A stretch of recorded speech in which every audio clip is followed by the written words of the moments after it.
Charles, we've got another special guest today. We are joined by Ned Ryun. Ned, hello. How are you? Great to be with you guys. It's an honor to have you on, Ned. I've enjoyed the chances we've had to talk in the past. I've enjoyed your many appearances on television. I described you to Jason as a very level-headed, thoughtful person. And there are not many of them, frankly, who are commenting on politics. So if we could start by just having you explain to our audience what you're doing at your organization and tell us a little bit about your book. And we can start there. Yeah, no, absolutely. No, I appreciate that. It's been 12 years since I started American Majority. We launched January of 2008. And quite frankly, Charles, it was really me looking at what the left was doing and doing very effectively and identifying and training people to run for state and local office, giving them the tools to be successful. How do you run a campaign? How do you get out the vote? How do you raise money? How do you put together a communications plan? But really identifying and training people to go run for county commission, city council, mayor, school board, all the way up to state house, state senate, really develop that farm team of good men and women, to run at those local levels. Again, a lot of people that are in Congress now came from the state legislatures. They came from county commission. So it was the idea of to feed the system. But more importantly, was also the idea that politics is policy. That we have a lot of great ideas on our side, but you have to win politically before you can implement policy. So it's training people how to win politically to be in the right place to implement policy ideas. So I tell people American Majority and its training is really about a metric-driven approach to winning campaigns. Put a plan in place, really understand. We even talk about campaign calendar, weekly goals, monthly goals on doors and phones, fundraising goals, all of these things. And if you have a plan and stick to it, you're going to give yourself a better chance to win. And then we do activist training as well. How do you build coalitions? How do you get out the vote work? How do you do social media? So the idea is to equip and train and empower people to be successful, whether it's in their local communities, in their county, in their state, to be successful in winning politically so you can implement the right policy. It's something the left's done very, very well. And I think it's been kind of a shortcoming with us in the conservative movement. Can you give us a sense of your progress since inception in 2008? Yeah, we've trained in all 50 states. We've trained nearly 50,000 people. We've done about 1,300 in-person trainings. We've done a lot of webinars as well, especially now in this day and age with coronavirus. We've trained about 1,500 people this year just through webinars alone. But a lot of it's in-person training. So it's kind of been very hard this year to be successful in doing the in-person trainings because I feel that's really where you best communicate and have the good conversations that are necessary for first-time candidates. And those are the people that we're really trying to address, Charles, is going in and telling these people who have thought about running for office, but think, well, I don't even know where to start. We kind of pull back the veil and say, hey, here's how you do it. Here's how you run for office. So, yeah, we're just at about 50,000 people, of which about 5,000 are actual candidates at the time. But I think the thing that's really cool, Charles, the other 45,000 that come through, a lot of those, I would say it's about 10 or 15% have decided once they've gone through activist training, they realize, well, it's only a little bit harder to run for school board. So a lot of them end up running for school board a couple years later. Mm-hmm. So it's almost like a sub-farm team approach when we do the activist training. That's really good work. Are there particular states that you target, or you just go everywhere? So, well, we've got full-time staff in Wisconsin, Virginia, Minnesota. At any given time, we've had upwards of 7 full-time states where we've had multiple full-time staff in those states, identifying and training people. But again, we go anywhere that people request training. We tell them if you can get 30 to 40 people in a room, we'll come. We'll equip people. Candidate trainings a day long. It's usually a full Saturday. Activist training typically ends up being about 4 hours. But again, all 50 states, and we tell people if you can get people in a room, we'll be there because I'm a firm believer in this. I mean, you look at how well the left is organized, Charles. I mean, they really. I tell people, good people with bad organization are always going to be beaten by bad people with good organization, right? And the left has been very well organized, very well equipped, and it's pretty amazing to me how organized they've been to get in to office to be able to implement policy ideas that I truly believe are not only un-American, they're destructive to who we are as a people. Yeah, that's one thing I have a hard time with. I'm not involved in politics, but I have been trying to follow charities, and I know you're a charity.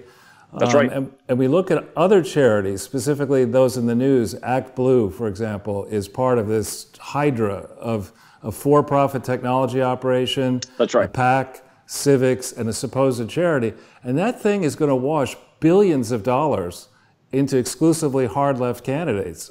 We have Win Red, I think, on the right, but it's done, its books are proper. Act Blue, I can tell you, is a massive fraud. Yeah, no, I mean, this is the one thing. Well, I mean, Charles, I know you've done a lot on the Clinton Foundation. It is pretty amazing to me how, if you're center-right, there's a lot more scrutiny. If you make mistakes, I mean, this is why I'm proud of what we do at American Majority. We've got the gold standard with GuideStar in regards to compliance and how we operate and keep our books. But for the left, it almost seems sometimes like it's a series of suggestions. They're not really going to have the book thrown at them if they, bend the rules. I'm kind of shocked. One of the Black Lives Matters founders was on CNN the other day as, a representative of a charity making direct advocacy remarks as a C3. And I know for a fact nothing's going to happen to them. And I have to be very aware when I'm actually out there making direct advocacy that I'm appearing as Ned Ryun Private Citizen, or I have my hat on as American Majority Action, which is our action arm. Again, it's one of those things you realize that we're not playing by the same rule book. But this is a whole problem, Charles, if you look across the whole spectrum of America today, that we have this bifurcated legal system. We have the unequal application of the law. And I've been telling people what you're seeing in the streets today, where people can burn, loot, all of these things. Again, there's no consequences for them, but a lot of people are watching going, well, there's no consequences for people abusing the surveillance state and law enforcement.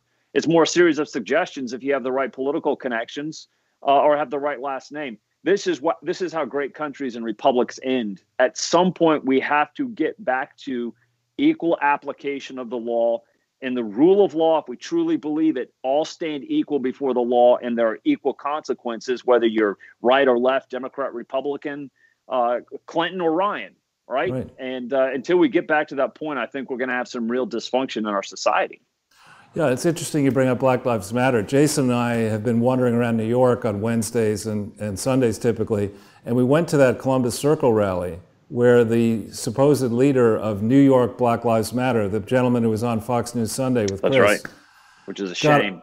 It is a disgrace because Black Lives Matter New York does not exist. It registered with the Secretary of State, but it never filed documents with the New York State Charity Bureau. And it's not a charity. This is one of the things, though, that they do especially very well with C4s, Charles. They'll spin up a C4. You can operate as a C4 technically for about 18 months before you get a letter of determination. They go out and abuse the C4 status. They never get that determination. Then they shut it down. And they're very good at doing this. This is one of their actual strategies. So I'm not as familiar with what New York City Black Lives Matter does, but the left does this all the time. And it's again, it's amazing to me, Charles, too, about this whole thing with Black Lives Matter, that I think more and more people are starting to understand that these guys are Marxists. They want to destroy capitalism. They want to destroy the Western nuclear family. This is pretty staggering. And then you see Republican senators like Mike Braun actually endorsing them. It's shameful. It's disgusting. Yeah, so Black Lives Matter, actually, you're probably familiar with GoFundMe, but another trick they use is they set up GoFundMe accounts. Now, last Thursday, Friday, we were monitoring this, and there were about 8,000 to 9,000 campaigns for Black Lives Matter. Jason and I just checked. There are 57,000 campaigns. 76. How many? 76,000. 76,000. 76,000 different campaigns. There were 9,000 before this guy got on CNN and got on Chris Wallace. Yeah. And now people are looking at this saying, this is easy money. Just set up a GoFundMe account, say you're raising it for Black Lives Matter, and steal the money. The top one in here was, I think, Black Lives Matter in the UK. I mean, Black Lives Matter UK, it's ridiculous. Yeah, no, I mean, it is pretty shameful. Again, if they really cared about Black lives mattering, they would have a conversation with those that have been in power in a lot of these urban areas. It's not been Republicans. My oldest son, who's 14, always says it's not a me problem, it's a you problem. And that's what I feel like telling all of these people that are out there protesting, writing. What's your problem with us? We haven't been in power in Minneapolis or Atlanta or Chicago or any of these other urban areas for decades, sometimes a century.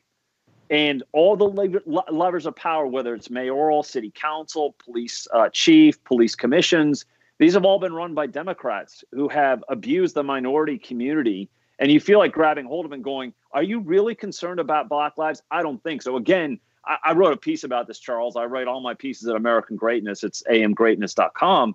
And I wrote a couple pieces ago about Black Lives Matter. It really is Marxism cloaked in race, and it's critical race theory. And it's basically Lenin's theory of trying to divide people by class, except for they're using race this time. It's pretty staggering to me what's going on. And then, yeah, they're doing all of this fundraising, basically running a protection racket with corporations, basically Right. give to us. And the corporations are doing that in hopes that somehow they won't be targeted by Black Lives Matter. It's incredible, the behavior that's taking place. It's unethical, it's corrupt, and it's flat out wrong. And we're funding these Marxists to do God knows what in the future. Well, and it's even more interesting if you go into the Black Lives Matter website and you try to donate, you're told that your money's actually going to Act Blue. Act Blue. No, correct. But wait, it gets worse. And then when you check more carefully, Act Blue says actually the money goes to Thousand Currents. And Thousand Currents, the vice chair of Thousand Currents is Susan Rosenberg, who was convicted for more than 50 years in federal prison for attempting to blow up a building. And Weather Underground person, she's actually the vice chair right now of this thing. And Bill Clinton pardoned her. Yeah, I mean, well, again, it's another connection with Black Lives Matter and Weather Underground. I mean, some of the founders of Black Lives Matter were actually trained in their activism, whatever that means, by Weather Underground people. So again, not a surprise that there's yet another Weather Underground connection with Black Lives Matter. I'm telling people too this, Charles, and it's important to understand as we watch the violence and the rioting and the tearing down of statues. They're not coming for Confederate statues, right? They're coming for the founders. They're going to come for the founding statues. Again, they've already done it with Jefferson and Washington and others because they want to delegitimize the founders. If they delegitimize the founders, they delegitimize the founding documents. They undermine completely the American Republic because they want to tear down the old order and bring in a new order that has nothing to do with the founding of this American Republic. That's absolutely right. Now, I know you've written a book that I think probably That's right. touches on some of these issues. Perhaps you could put that in the frame. Yeah, and there's a couple of things that, for me writing the book. One was in some ways to give a little bit of perspective for today. And I tell people this in many ways, the last 3 or 4 years of what we've seen in D.C. was inevitable. When you drop an administrative state governing philosophy instead of a constitutional republic, which the progressives did about 100 years ago, at some point this tension between two radically different governing philosophies was going to break to the surface. And what happened is Donald Trump got elected.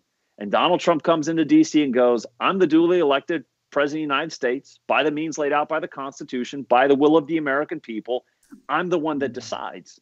And the administrative state actor said, we don't think so. We think we're the ones to decide. And that really is, I tell people, if you really want to understand what's been taking place the last 3 or 4 years in Washington, D.C., it comes down to who decides. And in a constitutional republic, where the power flows from the people to their duly elected representatives, it's the elected representatives, the stewards of the power of the people, that decide. And the administrative state people, the unelected, powerful bureaucrats, are like, no, we decide. And in some ways, it almost feels like they're justified, Charles, because for so long, the elected representatives, the judicial branch have all kind of punted off to the administrative state and said, you can actually run this government. And Donald Trump has shown up and said, I don't think so. That's the real tension. But I think there's some interesting things in the book, and I would encourage people, you can go to Amazon, grab a copy. There's the printed copy. There's the Kindle edition. Audio version is going to be coming out sometime in July. But I make the point in the first chapter, if you really want to know what the founders got right, they understood human nature. They understood that we are wildly imperfect human beings in an imperfect world, that we're capable of great good, but we're incapable of sustained good.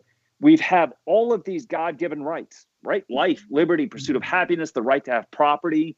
There's physical property, and there's property and rights. And they realize they have this imperfect human nature with all these rights. How are they going to construct a government in this imperfect world that will allow human beings to actually pursue all of these rights and to flourish, to thrive? Well, they created our constitutional republic, and they realized you should never concentrate power in the hands of imperfect human beings, thus the separation of powers, thus the idea of federalism. And then progressives show up late 1900s, early 20th century, late 1800s, early 20th century, when they said, well, we actually believe that human nature is perfectible. And this is why I tell people the real problem that we're seeing in D.C. again is Republicans and conservatives send careerists to D.C. And they go, oh, it's going to be a great career. It'll be a cool career. I'll pick up a paycheck. Democrats view what they are doing, politics, as a religion. And that we're dealing with religious zealots, whether it's Black Lives Matter, Antifa, all of the far left that has really, truly taken over the Democratic Party. They view politics as a religion. And it's the vehicle by which they will achieve human perfection in this world. And so they have this administrative state philosophy in which you create this massive bureaucratic state filled with uneducated, elite experts who are going to decide and make this nirvana of society. And we see what's happened. Administrative state becomes massive, becomes powerful. We don't know exactly how big it is, Charles. We know that there are over 430 departments, agencies, and sub-agencies, but we don't have a precise number. But these people think they're in charge. That's never what the founders intended. And so in the book, I lay that out. And then I talk about where we drew the various threads. We're the pinnacle of Western civilization. I make no bones about it. The American Republic, all the various threads that we drew from Athens, from Rome, from Jerusalem, from London, English common law, all of these threads that came together that the founders took to form the American Republic. And then I go through the Constitutional Convention. I talk about how they put together the various branches, what their intent was, and then how far we stray from it. And then I close out in the last chapter of some of the ways that I think we can get back to restoring our republic, because that's what's at stake. And I even told Trump this on the phone the other day. I said, sir, you're the last bulwark between the far left and us defending the republic. And if you lose this fall, all bets are off, and it's a descent into darkness. Yeah, I'm glad you brought that up. On the internet this morning on my Twitter feed, somebody put up Trump's original speech, his closing speech, 5 minutes, 48 seconds, in October of 2016. And if you haven't recently watched it, it's worth your watching again. It is so prescient. I mean, at the time, yes, in October, he did not know about the Russian hoax. He didn't know what was going to come for him. Interesting that so much of that speech, that short speech, focused on the Clinton Foundation and the State Department and Peter Schweizer's book and all that. And Jason and I have now done over 200 videos exposing the contours of this fraud and wondering what is taking so long. It was obvious to Trump in October 2016, why can't he get it over the line, now that he's been in power almost 4 years? First of all, again, other conversations I've had with him, he's like, Ned, I knew it was bad. I didn't know it was this bad. I don't think he realized what he was truly up against and how deep the swamp is and how powerful the administrative state is.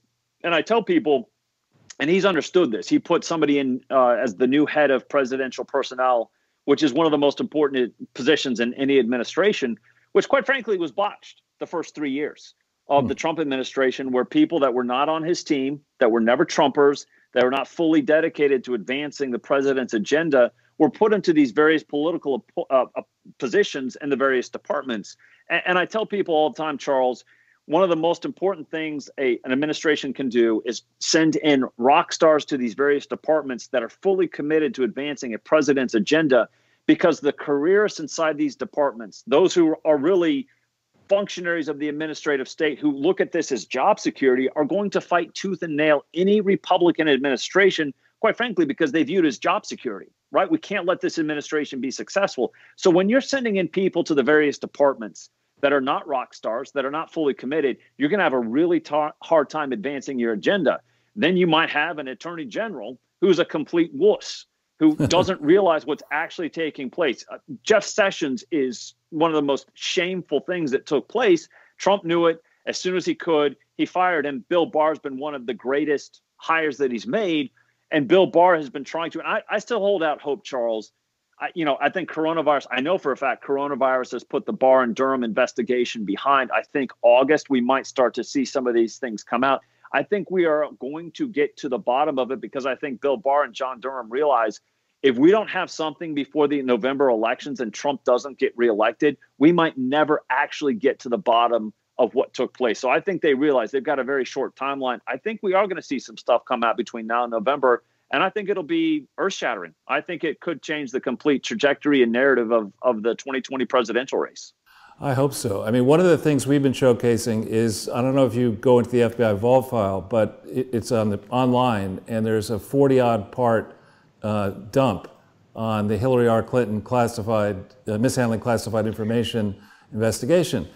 And in there, I guess it's 41 parts, and Jason and I highlighted that in January of 2016, a top State Department person sent a long letter with exhibits to Comey in early January 2016 saying, hey, I have evidence that Barack Obama and Hillary Clinton are mishandling classified information and violating the law, and I want to go into a SCIF and I want to talk to you about it.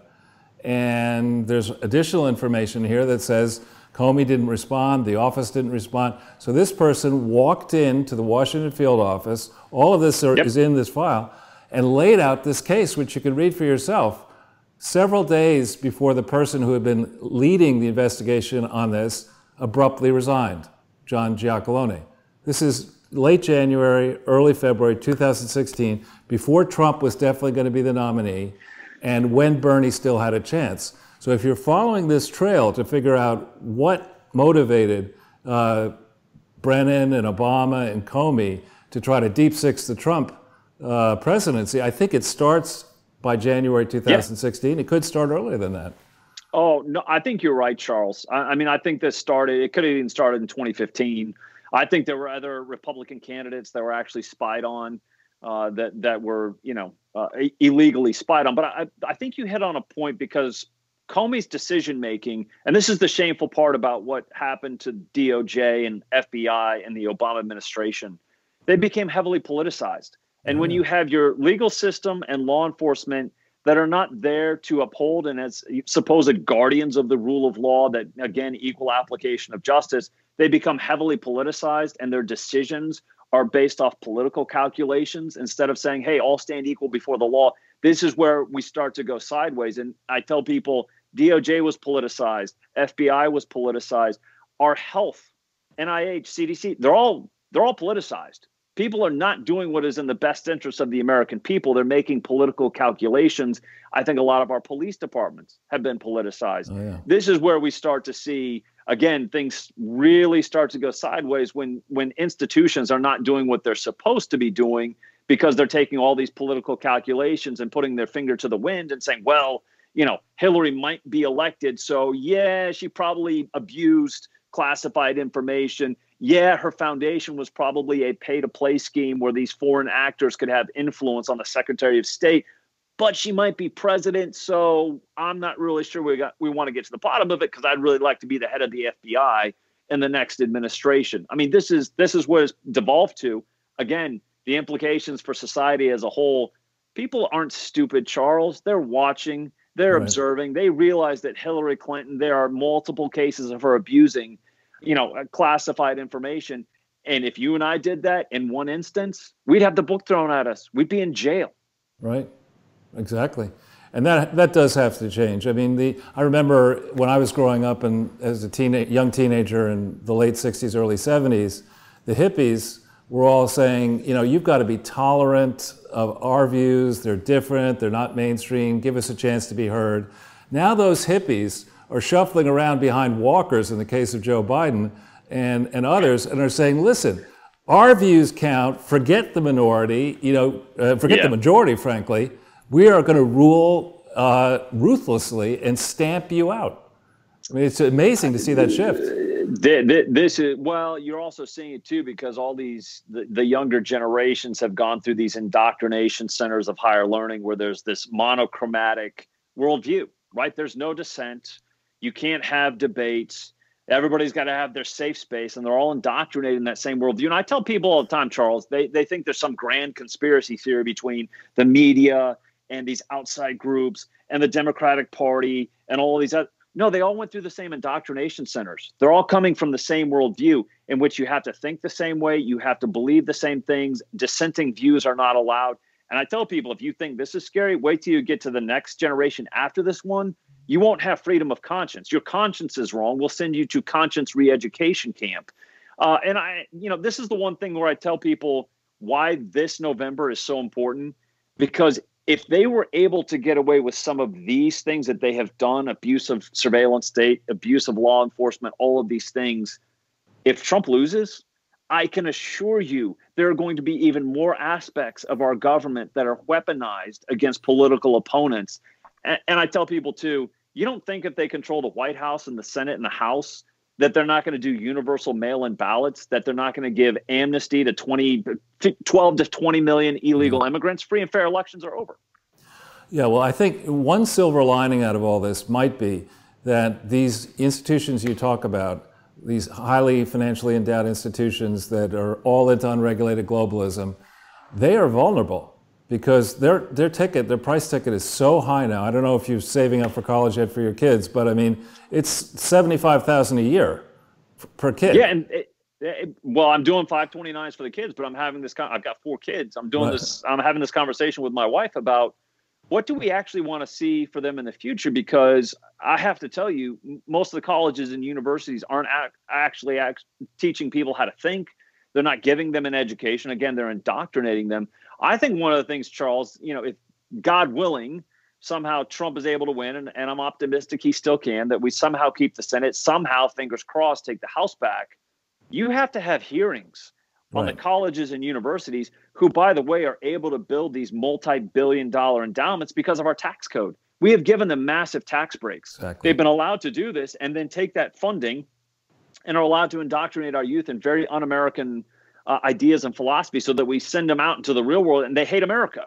I mean, this is incredible. We are literally breeding contempt and hatred for this country on our college campuses who are receiving massive tax breaks to then send them into the real world. And I tell people this was inevitable, right? We were going to see this happen because it was going to come off the college campuses at some point into the real world.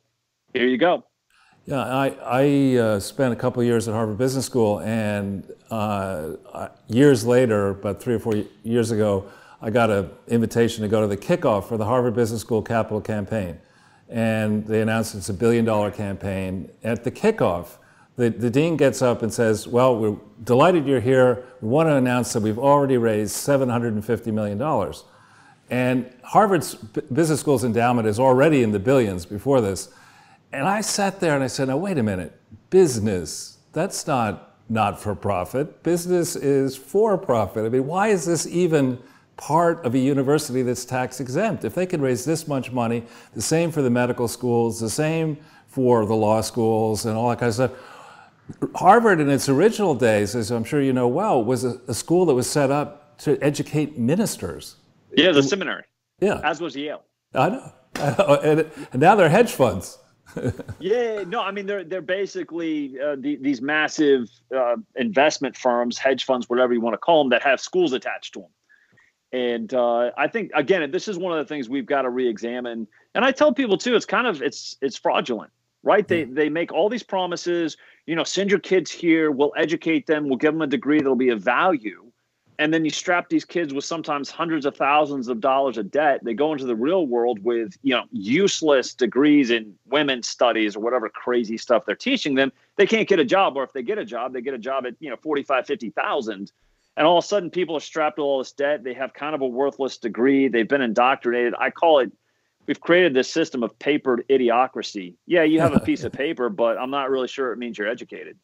Yeah, and related to that, of course, is the virtue signaling and reputation washing that happens when monopolists like Bill Gates and Mike Bloomberg and others make fast fortunes and then say, oh, we're going to be philanthropists. They don't really let you in on the secret that what they're giving to the charity is appreciated stock. So they get a gigantic cash benefit from the IRS, and they burnish their reputation. So there has to be, I think, a lot more transparency. Massive hearings, investigation, and a new, I think, regulatory regime, a new set of incentives. We're friendly with Larry Doyle and John Moynihan, who were at the Mark Meadows hearing in December of 2018, talking about the Clinton Foundation and more broadly about charity fraud.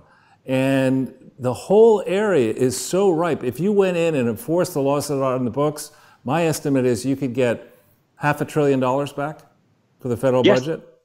$500 billion? Yeah, that's right. No, I think if you were to go in and actually have real compliance and real enforcement, First of all, you might knock, I don't know how many so-called, nonprofits off the books. And then the penalties that are due. Yeah, I mean, like you said, it could be a substantial sum of money. There's a lot of ways if we would actually, it feels like in this day and age, Charles, that we are tolerating ourselves to death, that we've literally bludgeoned common sense to death.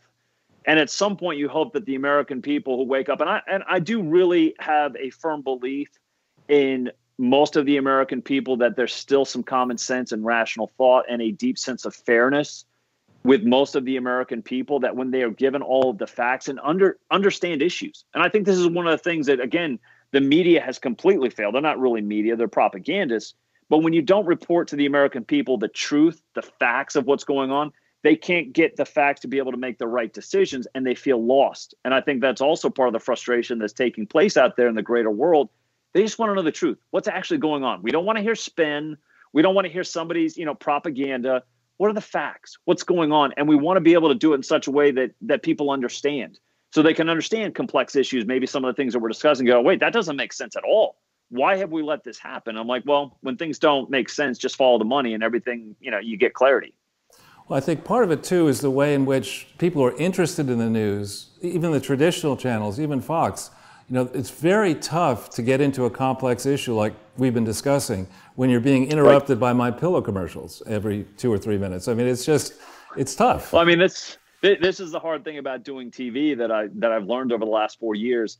You better be able to go in and really in about 2 minutes max. Sometimes you get 2 bites at the apple. Sometimes you don't.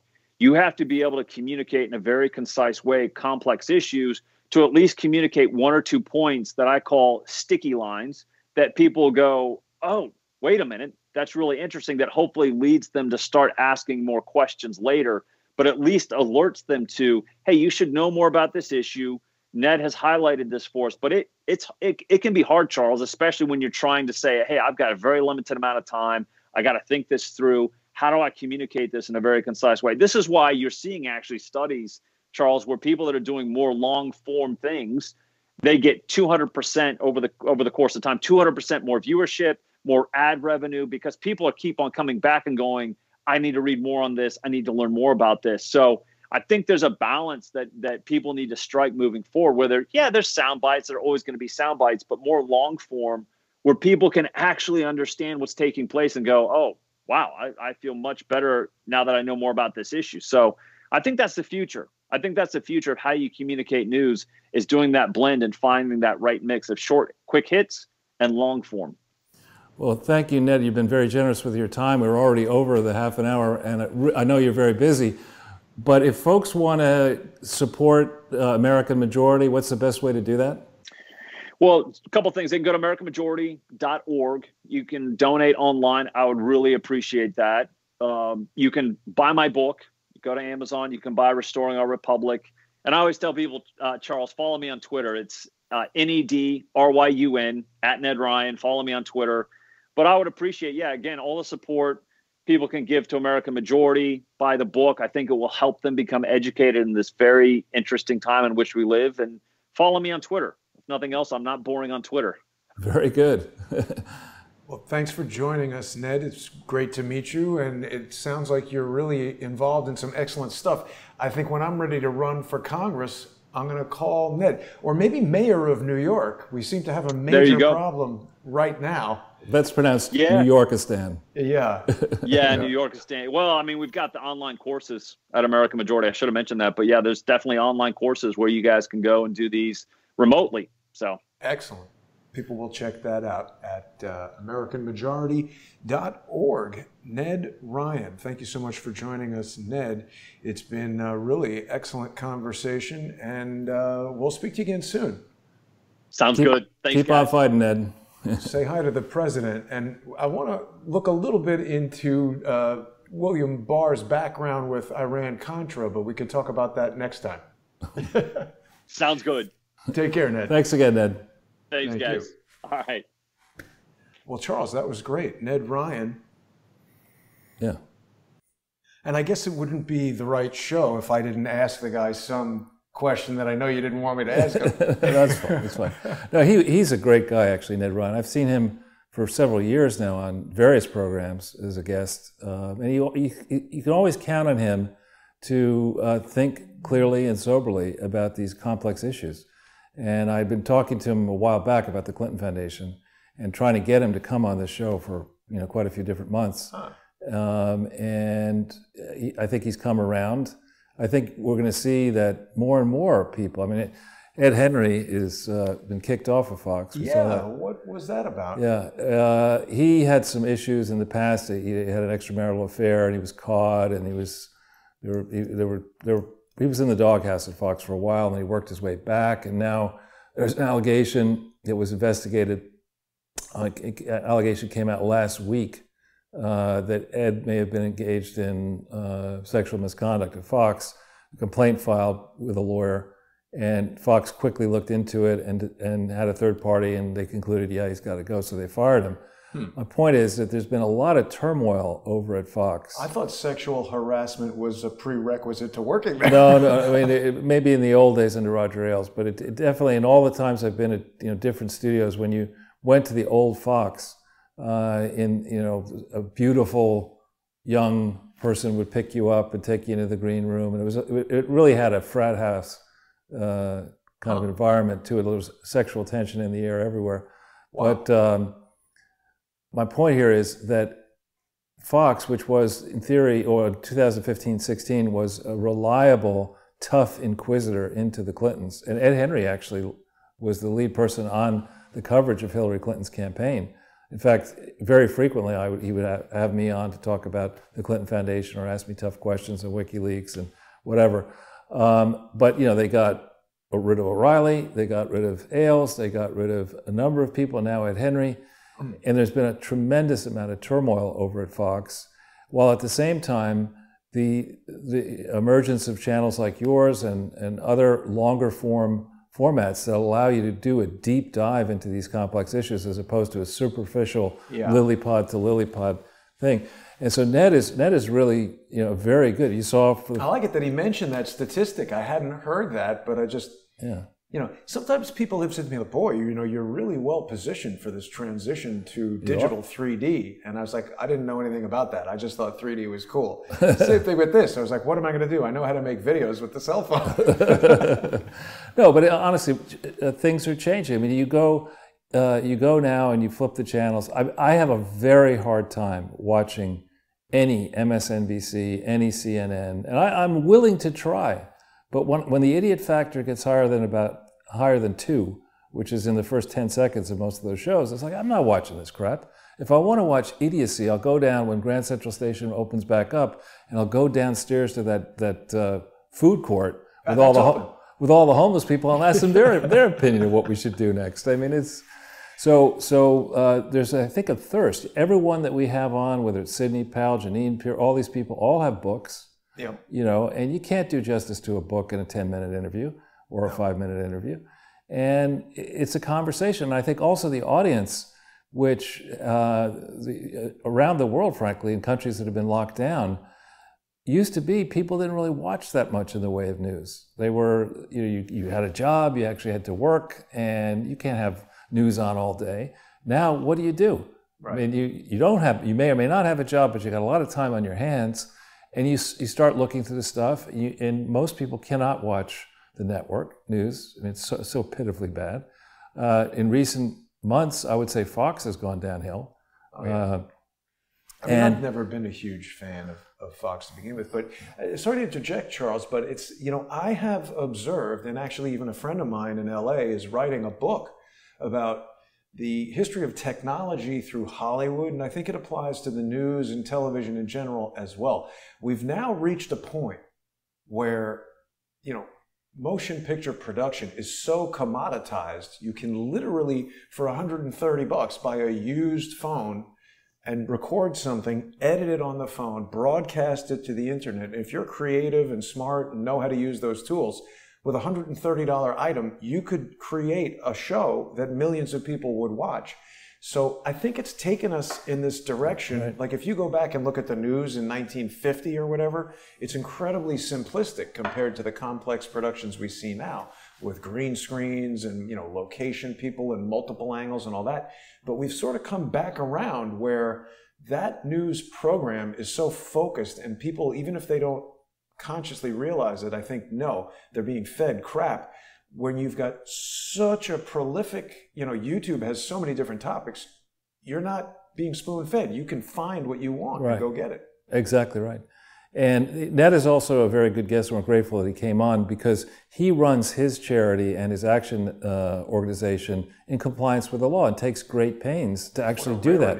But you saw the way he just spouted off the different things that he spouted off. He knows the law. He is the CEO of American Majority, and he signs the tax return as CEO. There's incredible exposure if you put your signature down on that tax return and it's wrong, and the IRS wants to do something about you. And here we have, you know, a relatively small operation, revenues around $1 million or thereabouts, taking this stuff seriously, trying to do good works, doing it over the course now of 12, 13 years, making a difference in places where it matters. And you put that in juxtaposition to either the Clinton Foundation, the Obama Foundation, the Bush Foundations, the Soros Foundations, you know, where they take the great auditor, Tony the Tiger. Yeah, we haven't shown him in a while, so it's nice to... Where is he, by the way? Missouri, no? Is he? I don't know. I mean, the Tiger, you mean, or the... Well, let's see. Is Eric Hansen, if we go into the BKD website, just out of curiosity, we haven't touched base with him. It's just bkd.com? Yeah, and you have, if you do About Us, here. Just go to recent fires? No, I don't know about that, but if it's directory here, let's just see. If we punch in, okay, if we look under H, which is on the right-hand side, now we gave Eric Hansen a chance. Remember, we did a bunch of videos where we gave him a chance to be a man for all seasons, do the right thing, person up. And there's Neil Hansen. Do you see Eric Hansen? Is that guy related to him? Well, this is all alphabetical orders. You have Steve Haney and Neil Hansen, but no Eric Hansen. What happened to him, Charles? I don't know. Somebody should write a book called What Happened. What happened to Eric Hansen? Is this guy related to him? I don't think so. I mean, probably going back 1,000 generations of Bidens, he's related to him. But yeah, it seems like he's gone. He's got to be hating that, Charles. So, serious question though: do we know what's going on with that? I don't know. Just not keeping up. I don't know. I mean, website. I don't know. I mean, he was chief operating officer. He was on the AICPA board, which is the American Institute of Certified Public Accountants. Yeah, there it is. And he's not now on that board, I don't think, anymore. How can we find out? We can go to the AICPA website. Yeah. About Us, leadership. Lack of? Executives, that's senior leadership team. Maybe we go back a notch to the back one, yeah. Governance, board of directors. Let's see.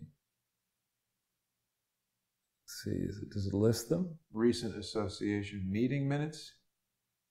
Here we go. Let's see. Here are the people. Do we see Hansen? We don't. You had it. You had the list of them right there. Yeah, I just did a search and he's not there. Yeah. So he's been ejected from the AICPA. Perhaps. Do we see Truman the Tiger on there? No. No. But good. You know, all kidding aside, we live in a society here when it comes to charities where what you know about a charity is a function of what the leadership of the charity chooses to file with the IRS and state and federal authorities. And then it's also a function of what an auditing firm does by way of complying with the generally accepted accounting principles and standards. Does the auditing firm take its role seriously? Do they go in and say, you know, before we issue 15 years of tax returns and audits for an entity that claims to be something other than a presidential archive located in a specific part of Little Rock, maybe we should check to see if it really exists. You know, I mean, as part of getting paid millions of dollars over long periods of time. Maybe we should find out if it's a charity. Nah, forget that. That is, you know, the AICPA, when you meet real members of these serious rulemaking operations and real accountants who take their duties to the general public seriously, you know, they literally, I've had meetings like that when I started on this, and they just were recoiled in horror. Surely you're making this up. This can't be right. It's impossible. So no, it's very possible. Look here, look here, look here, look here, and now you can watch over 200 videos. So, you know, I don't know what's going on with BKD. I don't know what's going on with Hansen. I don't know what's going on with Price Waterhouse, who foolishly relied on BKD's work, and then Cohn-Resnick, who foolishly relied on PwC and BKD's work, even though I personally notified the managing partners of each, or the leadership of each of those firms with my concerns. Say, you can't take this BKD work at face value. What do I get back? Nothing. Nothing. There's no news really about Eric Hansen. I guess it wouldn't be in the news unless he was arrested or something. I don't know, but I mean, he does.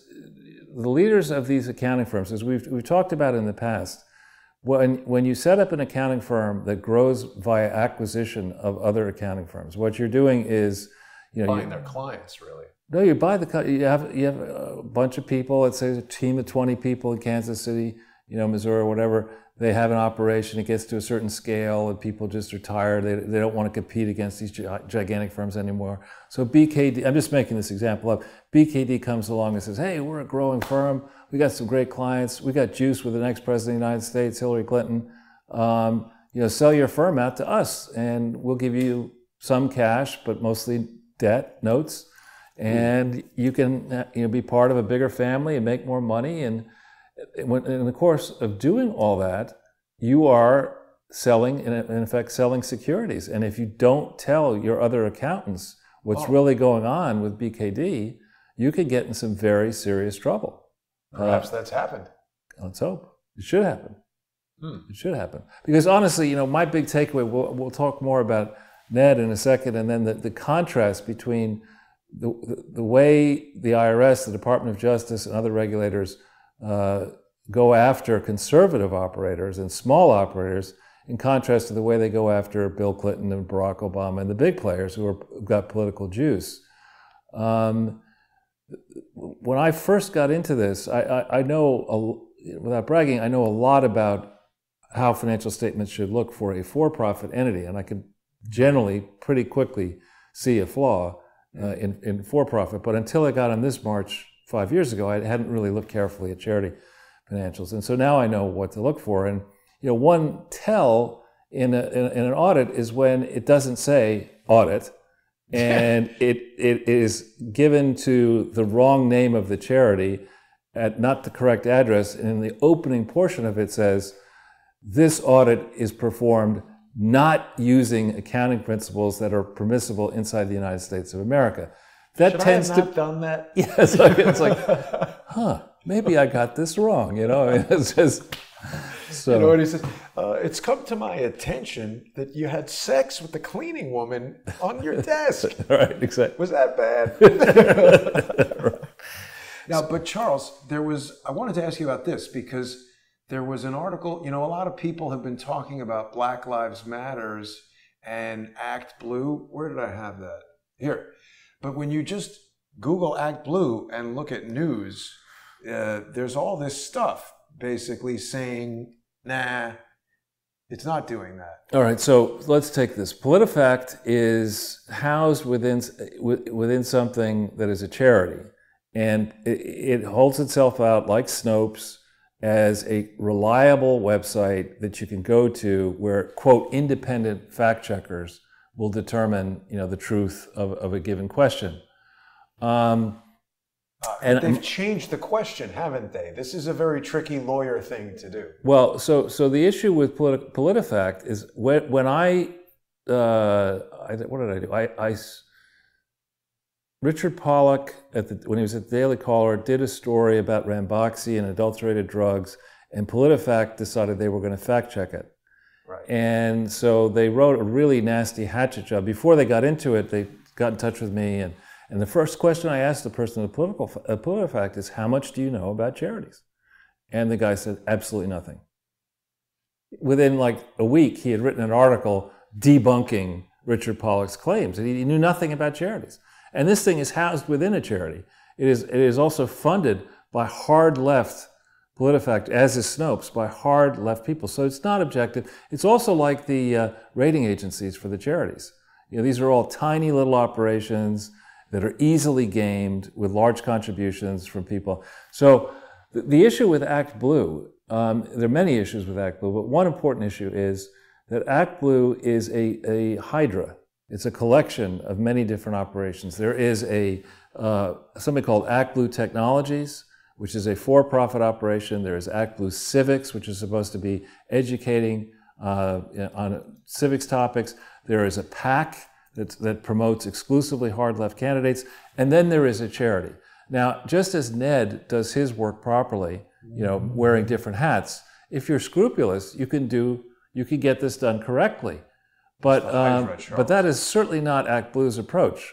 So Act Blue claims, for example, with regard to the Black Lives Matter mess, when you go onto the Black Lives Matter website, which it is not exactly clear who is behind that particular website, and you try to donate, if you hit donate now and on the thing. Oh, I saw this little girl marching, and now they have her on the site. Right.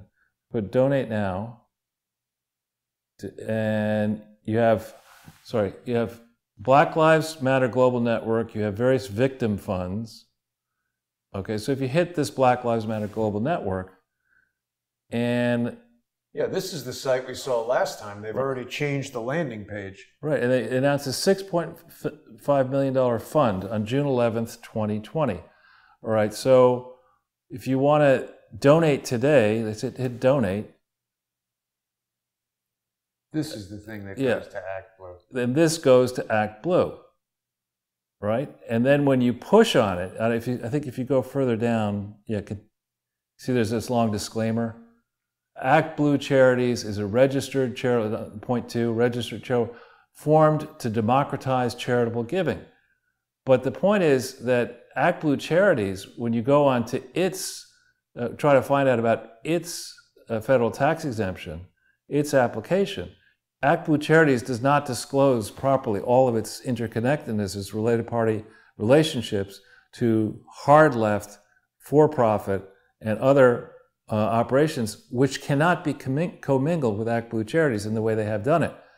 So you hit on Black Lives Matter, you want to give money to that, you then go to, you write send your money, it goes now to Act Blue, and then when you push on Act Blue, you discover that Act Blue then gives your contribution maybe to something called 1,000 Currents. Right. So if you go to 1,000 Currents, there you have it. Exchanging grassroots brilliance. Now that sounds really good, but what do you actually, food sovereignty, alternative economies, and climate justice. This actually is a euphemism for free ziti in City Park. What? City Hall Park. What? No freaking ziti? Yeah, no, they had, like, maybe it was lasagna, but they had like a buffet going on, and I was thinking, who the hell is eating food out in the open from strangers in the middle of an alleged pandemic? That's right. Exactly. It doesn't sound terribly smart. But that can't spread. Coronavirus. Defecating in the subway station, that's fine, but don't breathe near anybody. Right. And so if you go, I think on this page you have some 1,000 Currents. I think there's some financial statements and further down, I think. We got to go back, I think. No? No, stay on this. I think at the bottom, here, it's 1,000 Currents is a registered 501c, no link. We had it last time. We saw it. Learn, connect, learn. Right. What we do, maybe? Grift. 1,000 Currents Academy. What's that? I don't know. Here we go. Collaborative initiatives. We explore different models of collaboration in support of transformative grassroots work. If you notice that whenever progressives talk about anything, it's always transformative. Everything is transformed, you know? And it seems like they got rid of that, Charles. I feel like we found it quite quickly last week. Well, we could go. Let's go back into the. Go at this a different direction. If we go into the New York State entity search, let's go to that one. Okay. Is that just New York entity search? You should come right up. And then we punch in Black Lives Matter in there, and you got to change a few things. You got to change this, not begins with, but just contains, and do not active only, just all, and search database, and it's going to come back with this. You got to put that code in. It's 13876, and then repeat the thing you did before. No, Black Lives Matter, and you got to change active to all and search contains. And let's see what happens. Okay, there are now 6 of them. Is that right? Yes, 6. So we take Black Lives Matter Greater New York, Inc. And when was that created? December 14th, 2016. What happened around December 14th, 2016? That was right in the transition where people were resisting Trump. Oh, right. Okay. Right. So this thing only was created December 14th, 2016. You're going to hear, if you go back to the Columbus Circle video that we did, you'll hear, not now, but you'll hear this gentleman. This is down here. Does he have the name of the person? I think. Oh. Further down, it does. I'm sure not. Well, it's the same avenue, same address, 955 Sheridan Avenue. That's his address? You'll see on another filing that there's a similar address to that. So this entity only was incorporated December 14th, 2016. But New York Black Lives Matter started raising money 2012, 2013. How do we know that? Well, you'll see in a second. All right, so let's go back into the list. That's December 14th, 2016. Then Black Lives Matter, Inc. We want to look at that one. We'll look at every one of them. This is June 8th, 2020. So this is after George Floyd's death. Wow. Okay, somebody else creates a similar sounding name. This whole similar sounding name and different address thing, has that come up before, Jason, with the Clinton Foundation? With a P.O. box, Charles. Now a P.O. box. Has this come up before? And where's 10128? That's going to be Queens, I think. Well, and it should be Manhattan, no, you're right? Yeah. But here you have to have a registered agent. Oh. Okay, and so apparently not. And when you don't have one, that's a sign that you're trying to do something shady, right? It's not good governance. But why do they even allow you to register it here on this website without that? You can ask the Attorney General of New York State. I've been asking them a bunch of things. They don't return the phone calls. So this second one with a similar sounding name was created after George Floyd's death. Then we have the Limited Liability Company, Jobs and Limited Liability Company. When was that created? Oh. June 12th. Again, this is now in Massapequa. Yeah. All right. So somebody else is glomming onto this after George Floyd's death. Right? Let's go back into, I'm going to take them all. Well, but here at least it gives us a person's name. Taryn Tomlinson Lane. Right. But you see, it's not good practice to have an individual be a registered agent. What you want to have is a separate company be the registered agent, because the control factor for a charity like this is if you have a person, an individual connected with the charity receiving notices of deficiency or this and that, that person can hide those notices. You want to have a registered agent who has legal liability. Same day, Charles. June 12th, another one here? Yeah, the real estate fund, same person or no? But no, I don't think so. This is a person on Riverside Drive. I appreciate their apartment number, but also no registered neighbor. All right, so this is also after June 12th, so after George Floyd. And the same date as the one in Massapequa. Possibly a coincidence, but I don't know. Is that strange to you? Then we go, these are all New York corporations, by the way. And then we go back to the index, if we can. Let's look at Black Lives Matter United. Sounds like a football club. Right, June 8th, 2020, after George Floyd. That's the second one on June 8th. So two on June 8th. And this is the same post office box. That's quite interesting. New York. Right, same address, same post office. 412. Same, right. And then we go to the final one, New York Domestic Business Corporation. So that's not even trying to be a charity, is it? It would seem not.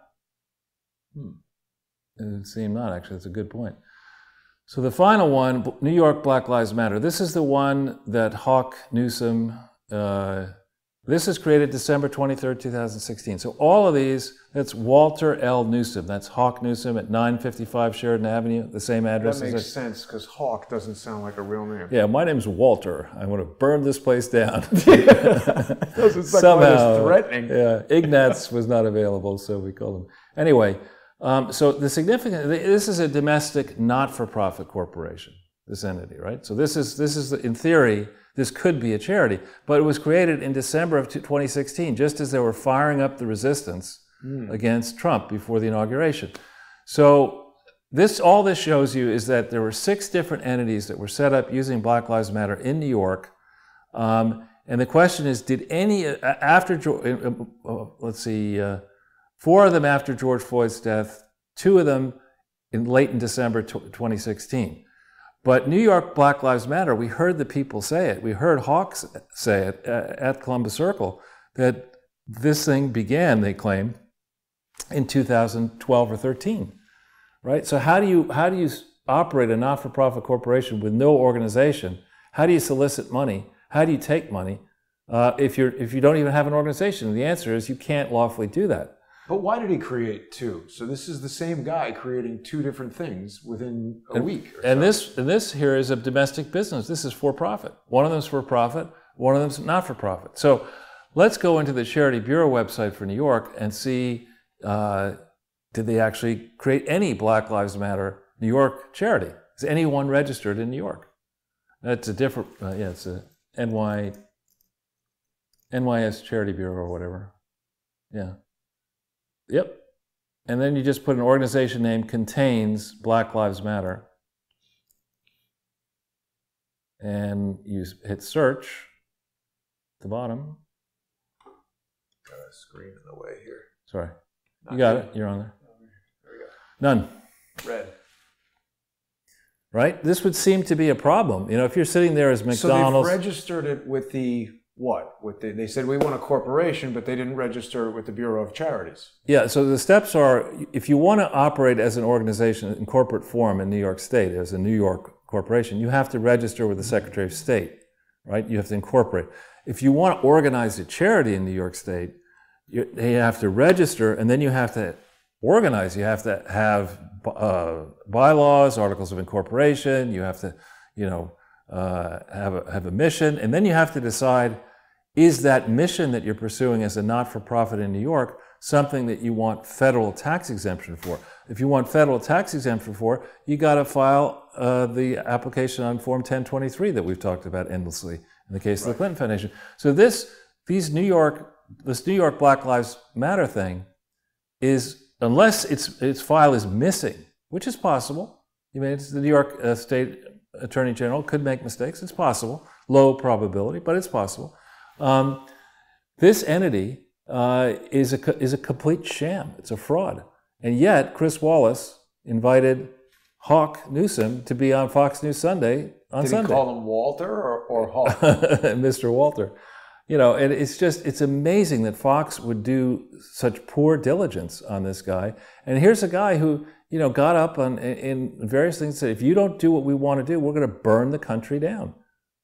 I mean, isn't that a terrorist threat? Can't they just arrest him for that? I would think so. And he's done it more than once. And he's also collecting money. So now let's go into GoFundMe, and let's see if GoFundMe has raised any money for New York Black Lives Matter. Oh, sorry. Just one last quick thing that I wanted to say about this tweet that they're politifacting. I think it is possible that Ryan Fournier might have misspoken here. It's not that all money, I mean, this is a vague statement. All money donated to Black Lives Matter goes directly to Act Blue. It's processed through Act Blue, and we don't know what happens after that. It's perhaps a more accurate statement. Again, Act Blue is at least 4 different things. And so it's unclear where the money goes off the donate button, right? Because we when pressed, Act Blue has told an associate of ours that the money actually goes, if you donate it towards Act Blue, it goes to Thousand Currents. who then... Towards Black Lives Matter, you mean? No. It goes to... Act Blue has set up another front, this Thousand Currents, which is in theory a charity, except it's run by a convicted terrorist, Susan Rosenberg, in a senior capacity. That thing inserts itself between Act Blue and the Black Lives Matter organizations, in theory organizations. So the money that you try to send to Act Blue goes to Thousand Currents, which in turn then sends it, some slice of it, to notional organizations called Black Lives Matter in various guises. So that's one way in which the money courses towards Black Lives Matter. But another way is via these GoFundMe accounts. And that's insidious. I mean, that is, I think GoFundMe, like Patreon, are good ideas. Except that GoFundMe is run by somebody who, there's a lot of reasons to believe there's something wrong with GoFundMe. Yeah. So if we search, Black Lives... quotes or? However you want to do it, it's fine. All right, 90,000 results come, all right? That's crazy. And what this is purported organizations claiming that they're soliciting money and that they're lawful charities, and then others saying, I'm going to raise money for Black Lives Matter. I want to use your platform to get the money, and I'm going to, trust me, I'll give it to Black Lives Matter. If you go to the very top of this, you see Black Lives Matter Los Angeles. This says Black Lives Matter Los Angeles is the original chapter of the global, I don't know if you can hit that, get a wider, the global movement built to challenge state-sanctioned violence against Black people since 2013. Oh. Okay? Black Lives Matter organizers have been doing work to disrupt systems of oppression and work vision and built the kind of world in which we want to live with two periods. I mean, this is somebody smoking too much pot. I mean, there is not that that's a bad thing, but Black Lives Matter Los Angeles, as we're going to show you in a second, is a fiction. And here we have people, as we're on air right now, Dominique Sands David gave it 221 minutes ago and another 223 minutes ago. That, by the way, is a sign when you see people giving money in the same name twice. And it's a warning flag. Is there really somebody called Dominique Sands David, or are very powerful people trying to slush money into these towards these Black Lives Matter? No picture either, Charles. This person has an account with GoFundMe, and that maybe is more likely somebody real. Well, just for fun, for expletive deleted and giggles, let's just hit at the bottom there, see all. Let's see if there are other anomalies. Aaron Samantha, Devour Records. These seems to be vintage company. Shipper Vintage, Anonymous, 507. Kali Smith, $1,900. I mean, this is serious coin, and you would think that there's some obligation on the part. There's 28.6 thousand donations into this thing, and you would think that GoFundMe, which I think takes about 5% of each donation, $50,000 CINK fundraising. So what's that? I have no clue. And P. Doppy, $500. Anonymous, 18,000. I mean, this is P. Doppy sounds like somebody sitting around coming up with names. P. Diddy, P. Doppy, D. Pitty. Yeah. But the point here is that GoFundMe should be under an obligation to make sure that these campaigns are campaigns in the name of legitimate, lawfully organized and operated charities, which Black Lives Matter certainly is not. Okay? And there are Sync Charities, what's that? Well, this is Sync Funding. I don't know. I think this is maybe what gave the money. Yeah. It's a small one, if that's the same thing. But see, the point here, Jason, is there's strict rules against, there's an absolute prohibition about using a charity to tear down the government of the United States. I mean, that's just... well, or for any political purpose, unless it's a 501c4, right? But let's start with, I mean, you can't say my charitable mission is to destroy the United States of America. But they've said that. I know, exactly. So you start there, that was pretty stupid. And then if you're going to do this, you got to have a real organization. But this is along the lines of what John Hope Bryant has done, and frankly what Al Sharpton has done and Jesse Jackson has done. You come up with these campaigns that sound, how could you disagree with somebody who says, I want to help oppressed people in the inner city. I want to teach them to be financially literate. I want to create job opportunities. That sounds great.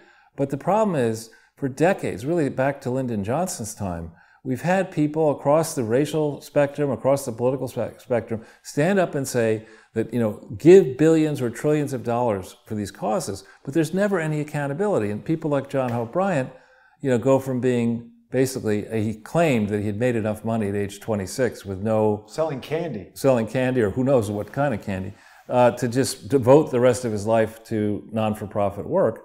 That's a little fishy. And now he's driving Ferraris and flying around first class and jetting around, hobnobbing with the glitterati around the world. And Jesse Jackson, the same story. I mean, Al Sharpton, the same story.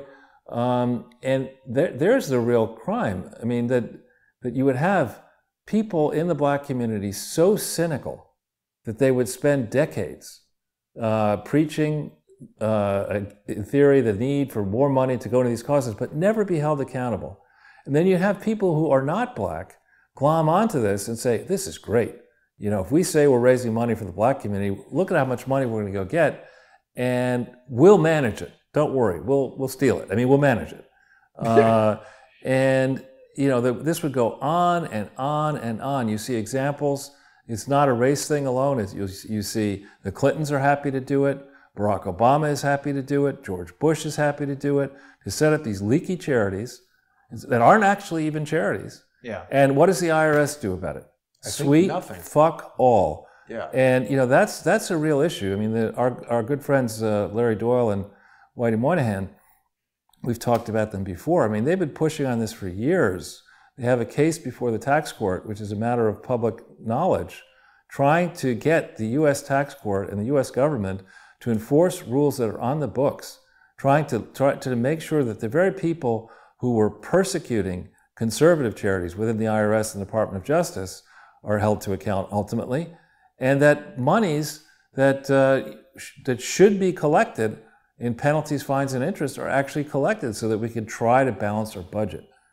This idea that PolitiFact or some other fact checker would instantly conclude that Ryan Fournier was wrong and the critics of Black Lives Matter are wrong, you don't need to do a lot of work. I mean, there is no New York Black Lives Matter charity, in theory, until 2016, yet they were agitating and burning things down in 2014 and 15, most of 16. Where's the paperwork? Where's the application? Where's the accountability? You don't get a cloak of invisibility or invulnerability because of your skin color, whether you're white or black. If you're going to be a charity fraudster, you're going to threaten to burn down this country. You might want to, before you do that, even if a lawyer says you can do that, you might want to make sure that you've complied with some of the charity laws, like the important ones, which they haven't. No, they don't seem to comply with any laws, Charles. Right. So let's go into California for a second. I know we did a little bit of this last week, but for real, what is that? California registry search.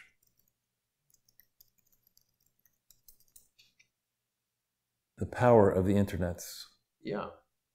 Well, let's do business search first. Okay. And let's try this Black Lives Matter entity name search. Where does it show you can do it?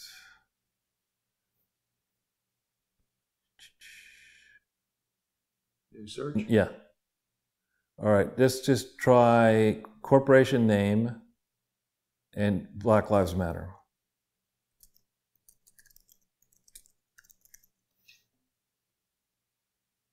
All right, here you have the Black Lives Matter Foundation, Black Lives Matter Help Us, Black Lives Matter Movement, Black Lives Matter Sacramento, only 4 entities. Let's look at the Black Lives Matter Foundation.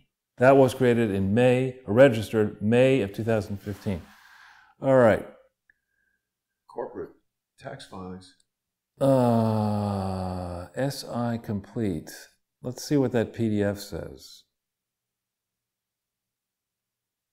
What is this? This is just a statement of information. Now, there was a correspondence. Last time that we saw correspondence from Xavier Becerra about this, didn't we? We saw, but that wasn't in here. Oh, yeah. That's right. This is in the California Secretary of State's office. So this is just telling you whether these things were incorporated, as in the case of New York. All right. This is a nonprofit entity that was incorporated. Yeah. But now let's check. This is comparable to New York State. Now let's go into the charity, California. Charity. I thought it was a charity, Registry of Charitable Trusts, I think it is.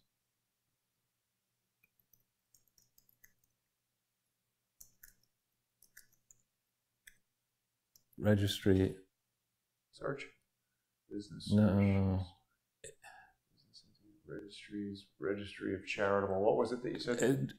Charitable. Yeah, charitable. Yeah, the California Registry of Charitable Trusts. That's it. All right. So this is akin to the New York Attorney General thing. Yeah, exactly. So now let's see, where do you search?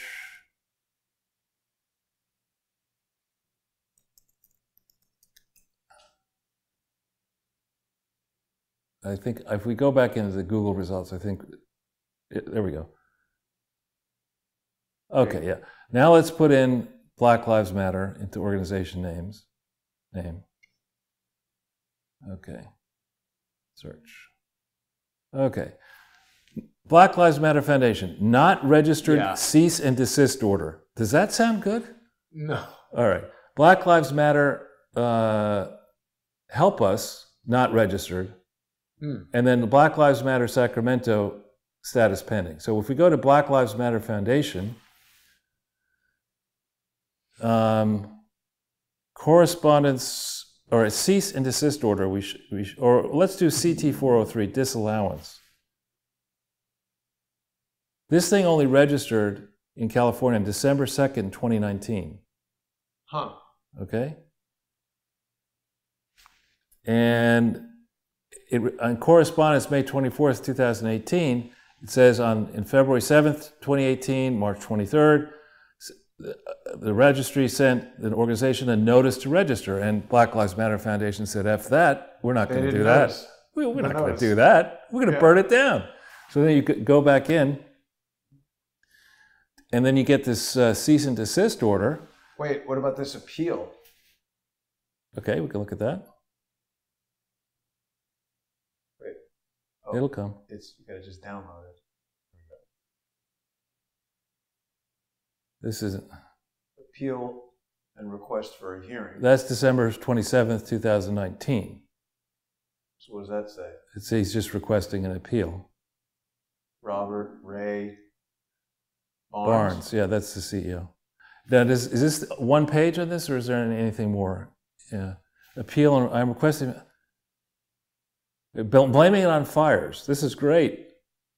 Huh. This is great. There were fires. The fires made it impossible for me to do this. I mean, come on. What fires in Southern California? There were. Remember, there were the Pacific Gas and Electric fires. But that was Northern California, wasn't it? I think so. But the tick fire in Santa Clarita. Yeah, this is different. Yeah, so it's saying that he couldn't comply. I do remember this. A friend of mine in Thousand Oaks was smoked out with fires. All right. So then let's go back in. And we will look at, at the cease and desist order, because that's, all right. This cease and desist order comes December 2nd, 2019. All right. And this there were fires, Charles. Yeah, but you can't cease and desist. It's on fire. On fire. So, but the point here is that this process in the California Attorney General's office, you're talking about Xavier Becerra. You're talking about the guy who negotiated the contract with the Awan brothers when he was in the House of Representatives. Exactly. Even he won't let this fly. Right. That's got to be pretty crooked. Right. It's like when Bangladesh takes back the Muhammad Yunus's charity because it's too crooked for Bangladesh. I mean, if it's too crooked for California under Attorney General Becerra, who is, by the way, a person of color. Right. So this isn't a case of, systemic racism. This is a case of, if you want to operate a freaking charity in California, you might get around to filling out the paperwork and making sure that you've been approved, and furthermore, making sure that you got federal tax exemption under using a real application.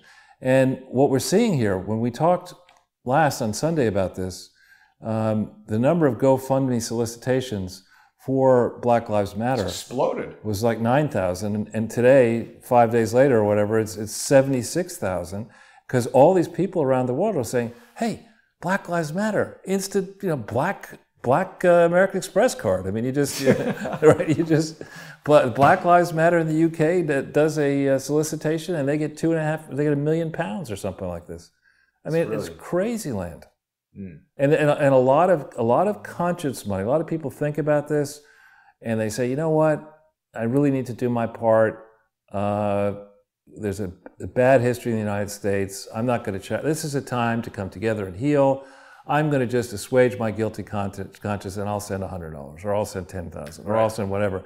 And because there have been injustices in the past, you just hope that it's done right. You keep hope alive. You think it's going to do good work. All these corporations are pledging money.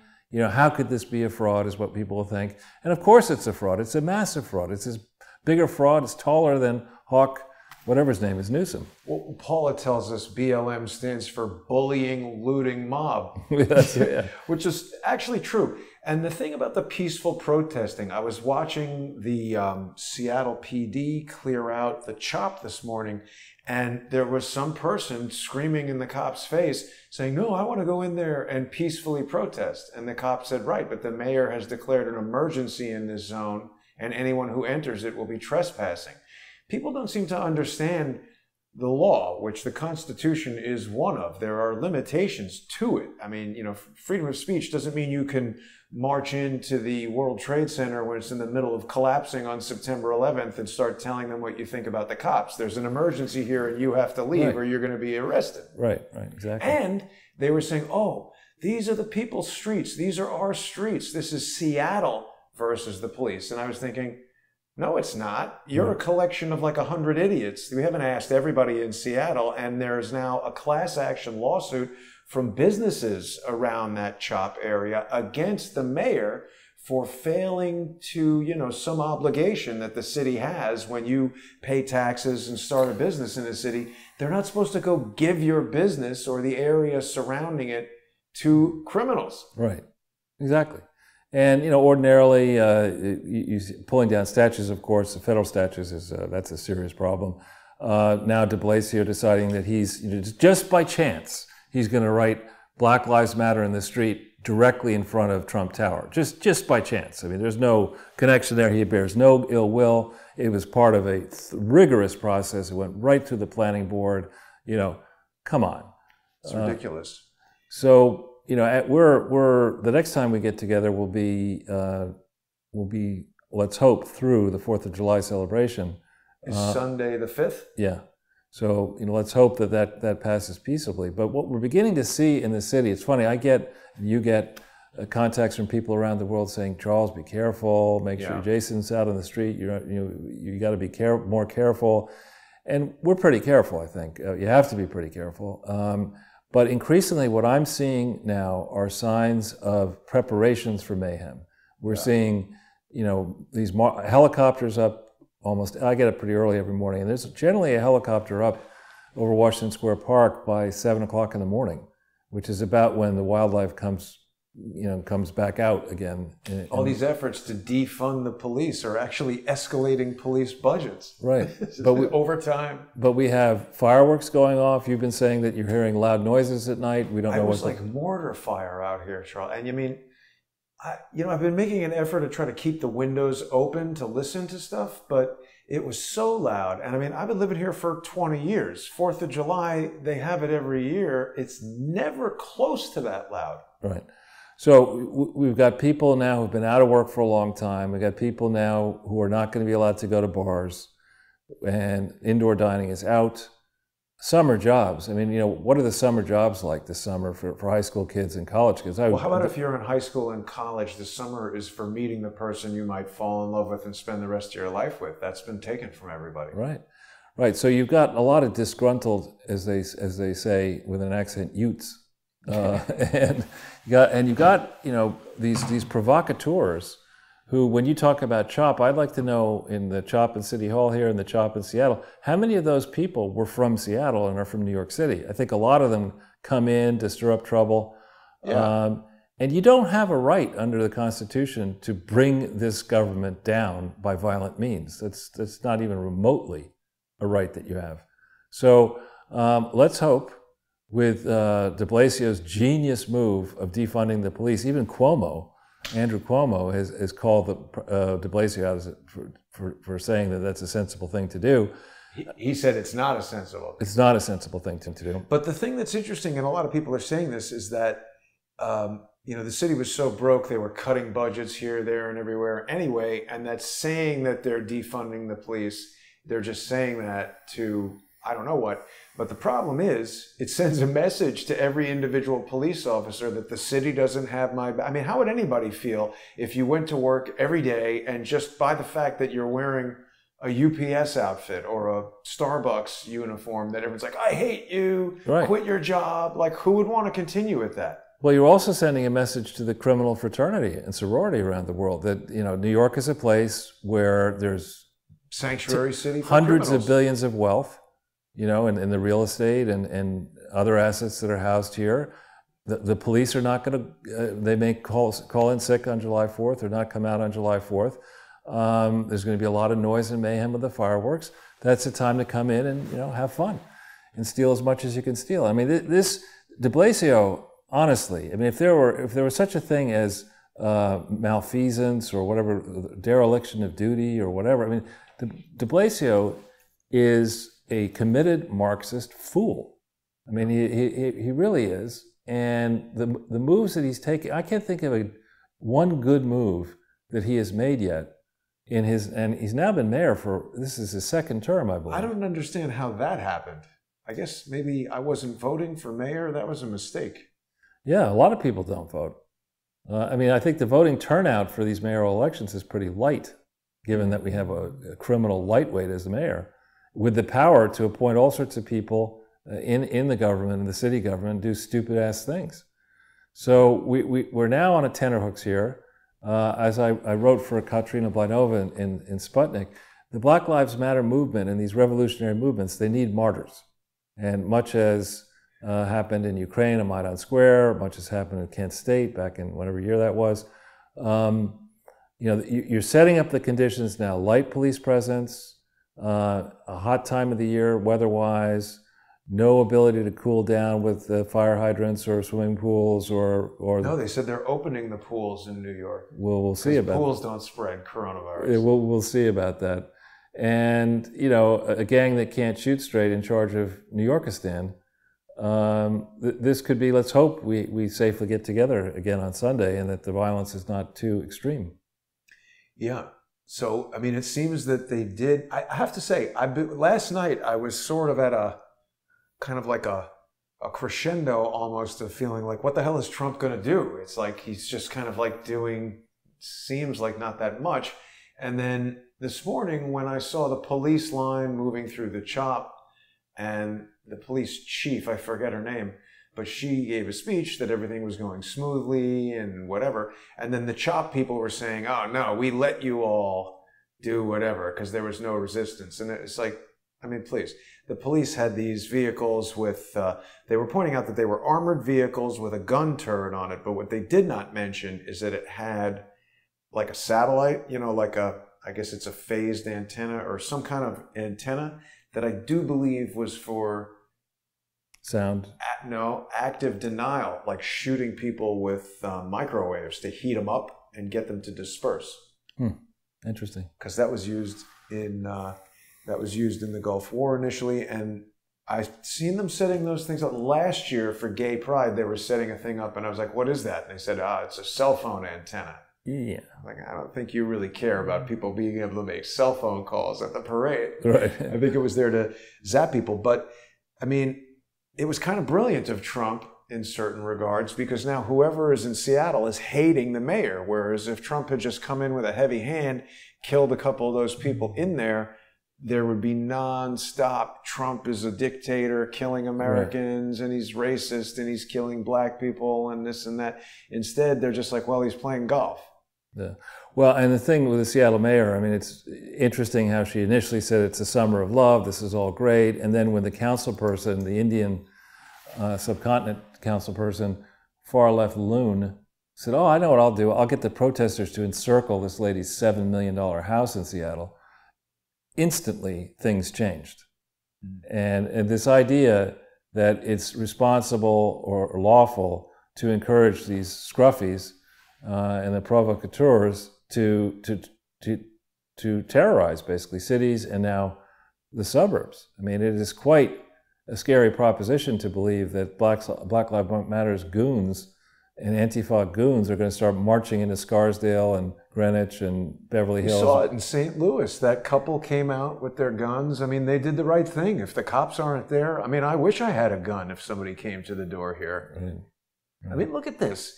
They think this is a peaceful protest. They think these are their streets. What about all the people, and there have been other, independent journalists who have gone in there who are saying there's feces everywhere.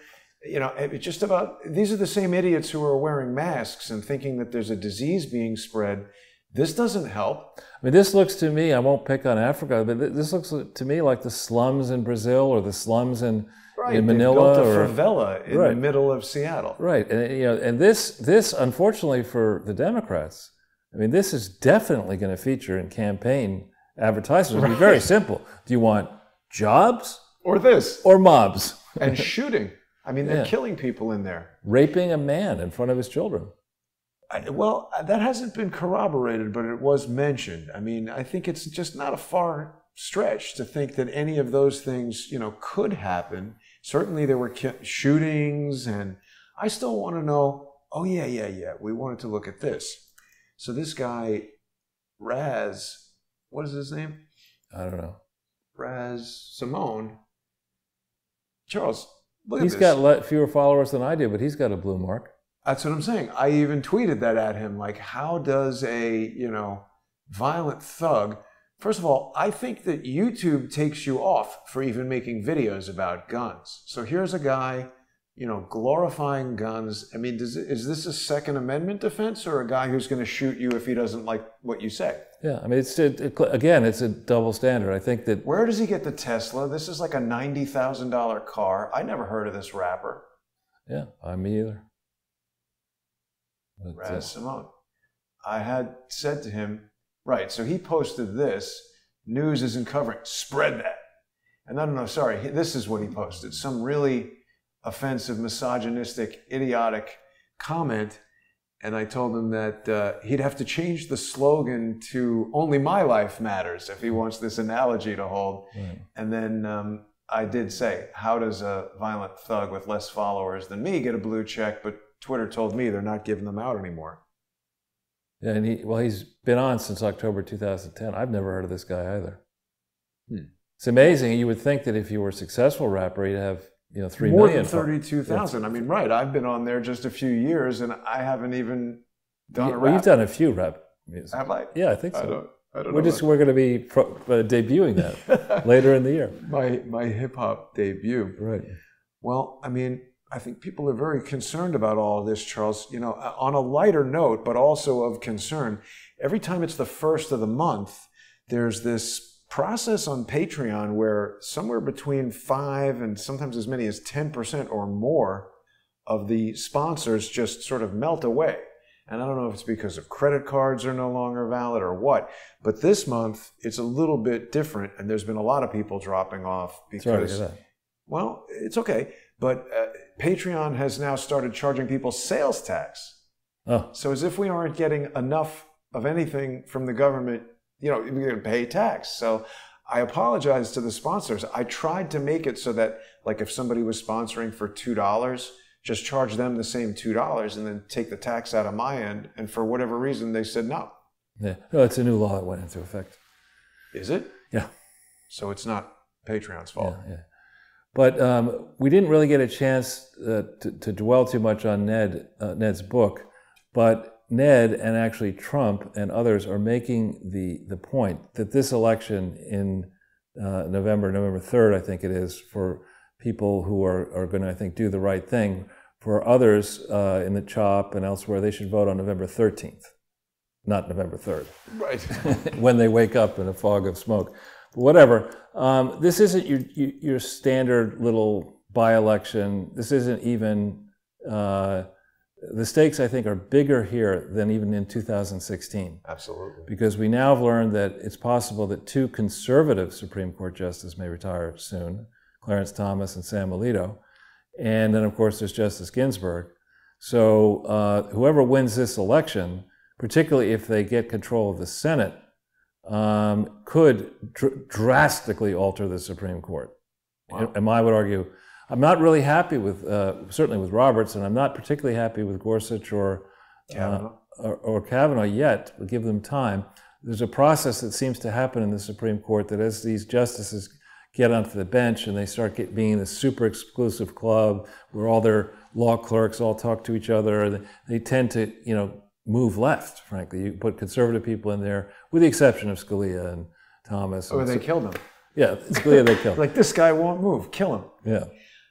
Oh, well, that reminds me of what we were talking about with Karl Marx, because I was going to say that that's sort of the Marxist thing. I mean, I liked it that Ned brought up Weather Underground. Right. And I don't think we went deep enough on that, but there's more to be discussed about that, because, in the audio recorded manifesto that Bernadine Dorn sent to the radio station, I saw a documentary where they're interviewing her sister, Jennifer Dorn. And she's like, they play the tape and she's like, that's my sister, she's groovy. And it's like, well, this is like a Brady Bunch episode. But now Jennifer Dorn, she is part of she was part of the Columbia University School of Nursing. And one of the things that Bernadine Dorn said in that tape recorded manifesto is guard your schools, guard your hospitals. Right. So what would you say, from a domestic policy standpoint, the most prominent aspect of the Obama presidency? Well, of course, Obamacare. Right. Socializing the hospitals. Well, I think it was even more cynical than that. I think what they were trying to do is, I've enjoyed, I like numbers, and there's certain population data that breaks the American population into age cohorts. So 0 to 24, 25 to 54, 54 and up. And that information, I think, is comparable back to like 1890. And what you see is that there are unusual movements where at some moments in time, the senior population, 55 and up, is a small percentage of the active population. But since about 1998, that senior population has risen. And what other studies show is that you spend a disproportionate share on healthcare as you age. So you have some peaks at birth, childhood illness, then marriage and pregnancy and stuff like that. But the real expensive part typically comes in your later years. So looking at that data, the data that was out there, making real projections, not like the Birx and Fauci crazy-ass models, but just looking at the stuff and not being far-fetched, you can confidently say that we're going to have more and more people needing health care.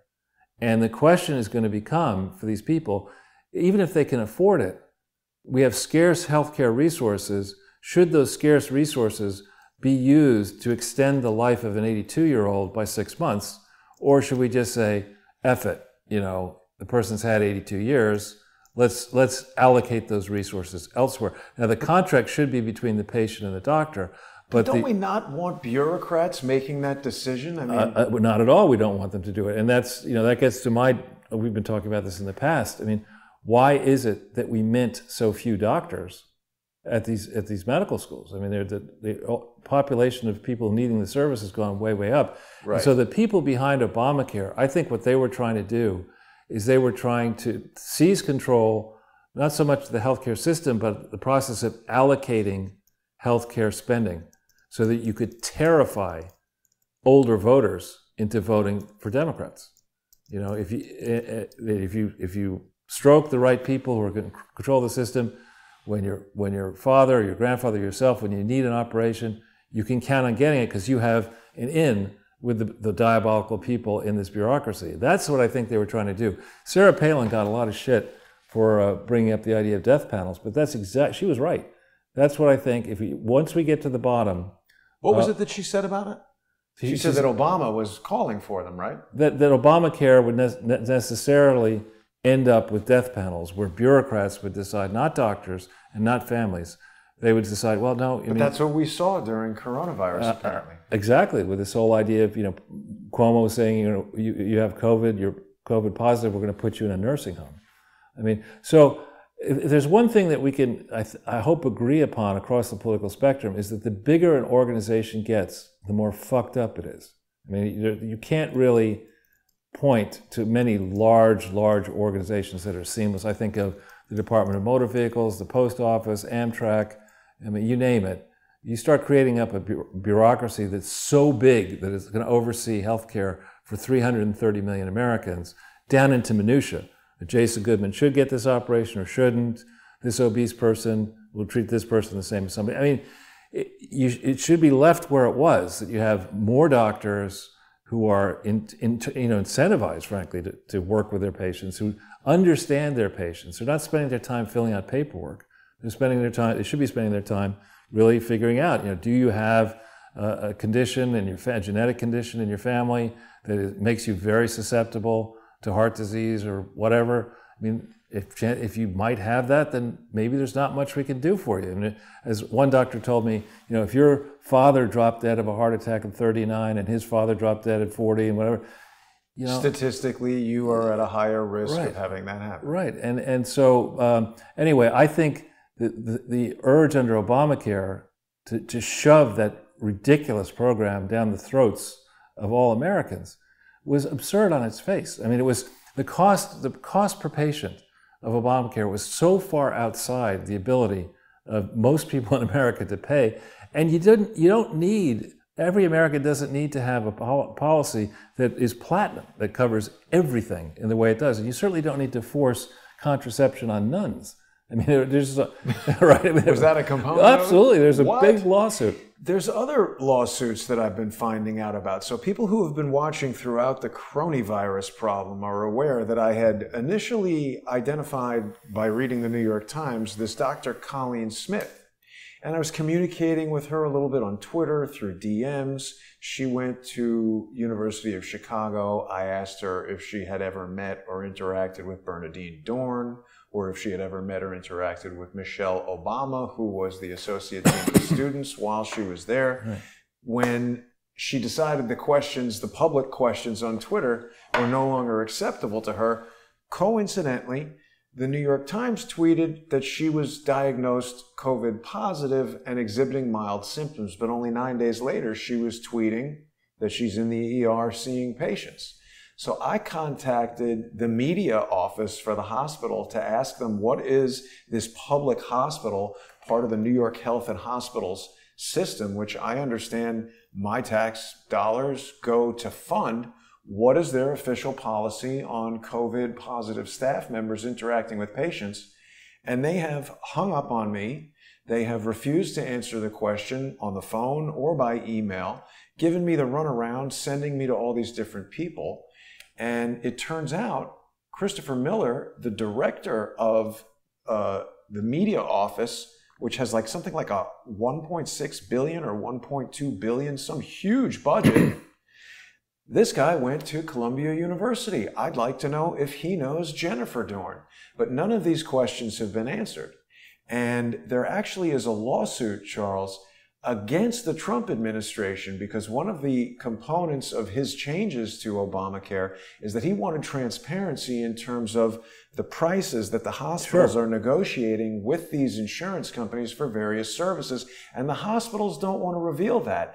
I don't think the problem with the healthcare system in the United States is that everybody needs health insurance and that should be provided by the government, and that's some kind of human right, that if somebody wants to sit around and chop, rolling around in feces, eating McDonald's and drinking booze and taking whatever drugs, that I have to work all day to pay taxes so that they can have health care. I disagree.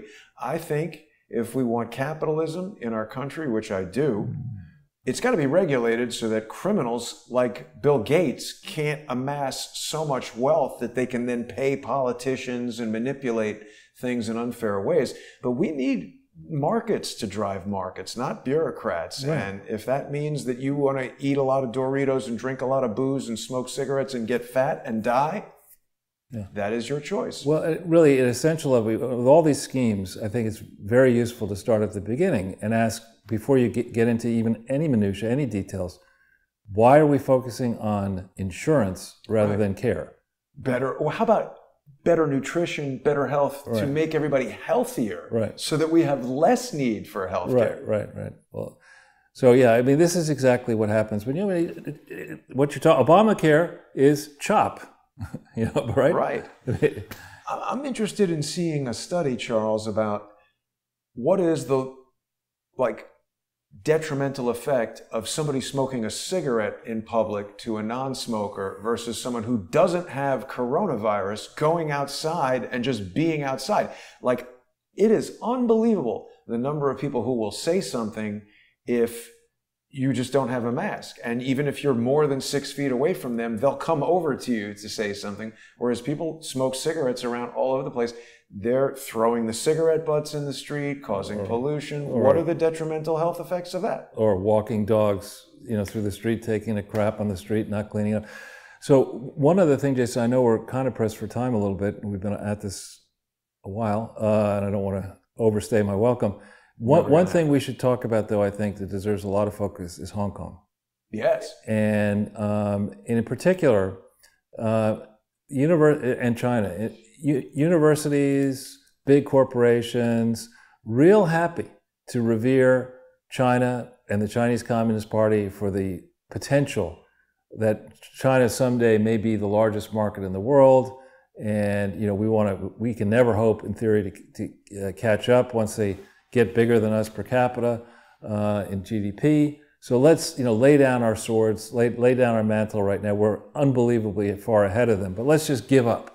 And let's kowtow to the Chinese. And too many authority figures have been doing that in the Republican Party, the Democratic Party, and academia and elsewhere. Donald Trump is standing up. Now, this decision by Hong Kong, by China, to call this, to change the basis upon which Hong Kong will be administered in gross violation of an actual treaty with Britain that led to the handover, the peaceful handover in 1997, is, I think, if history plays out the way I hope it will play out, will lead ultimately, in my view, to civil war in China. Yikes. And or to the dismantling of the Chinese Communist Party. Because if any fair-minded person looking at this and thinking about, if you're not Chinese, how the Chinese government, the Chinese Communist Party is going to treat you, if this is the way they treat Hong Kong, right? If this is the way they treat Chinese people in Hong Kong, how in the hell do you think they're going to treat somebody living here in New York or in Florida or an American of any political background? And this law is so outrageous.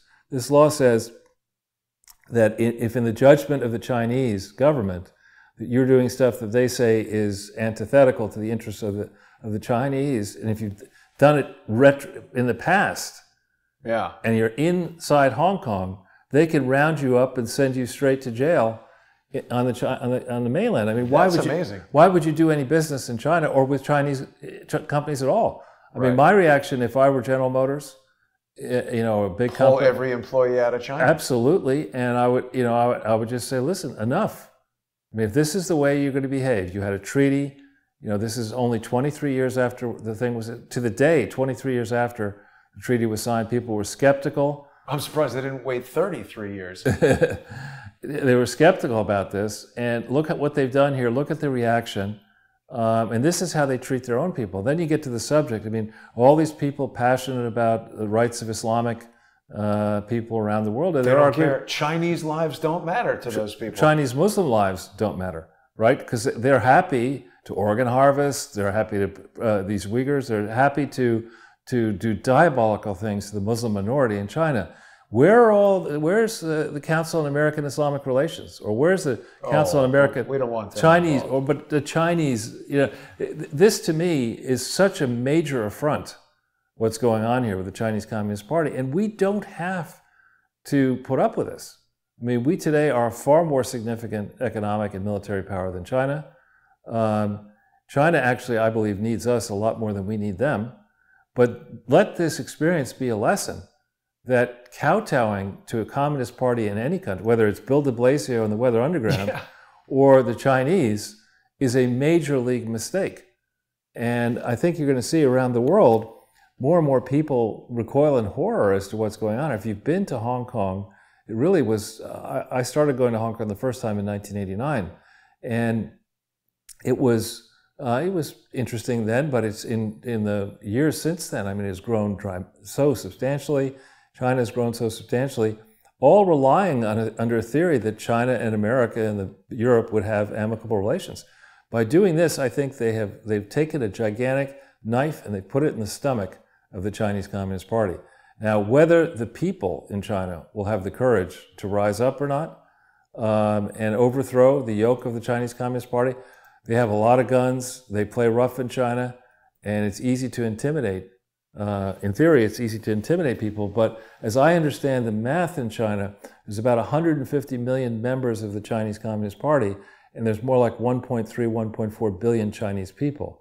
As happened in Romania, when the oppressed majority finally decides to throw off the yoke of the dictator, the end can come pretty quickly. They're going to crack the yoke of the Chinese party. Look at that, Charles. That's even worse than Minneapolis. Right. Exactly. And this is Chinese on Chinese violence, right? So I think this is something to watch carefully. I believe that, I would guess and hope that the United States is not instigating this well, stuff. That's what I was going to ask you. To what extent do you think that this is the CIA instigating riots in China while the CCP is instigating riots in the United States? Trump has been really anti-China. He said he's getting angry. Well, the violence in Hong Kong started in 2019 with the COVID stuff. Wait, the sign's written in English, but I guess a lot of people in Hong Kong speak Yeah, English. there's a lot of English in Hong Kong. My Austrian buddy lived in Hong Kong for many years. He's left. He said he's posting a lot of things saying that the Chinese government is not good. Yeah. So, and in general, the Hong Kong. When I went to Hong Kong, it was a city of law and order. Every time I went, it wasn't like Manila, which is overflowing with girly bars and mayhem and stuff. It was a conservative. Most people don't know that the people from England who settled Hong Kong were primarily Scottish, so they were more prudish, more conservative, etc. So it has a very conservative. They like golf. A lot of hence the golf.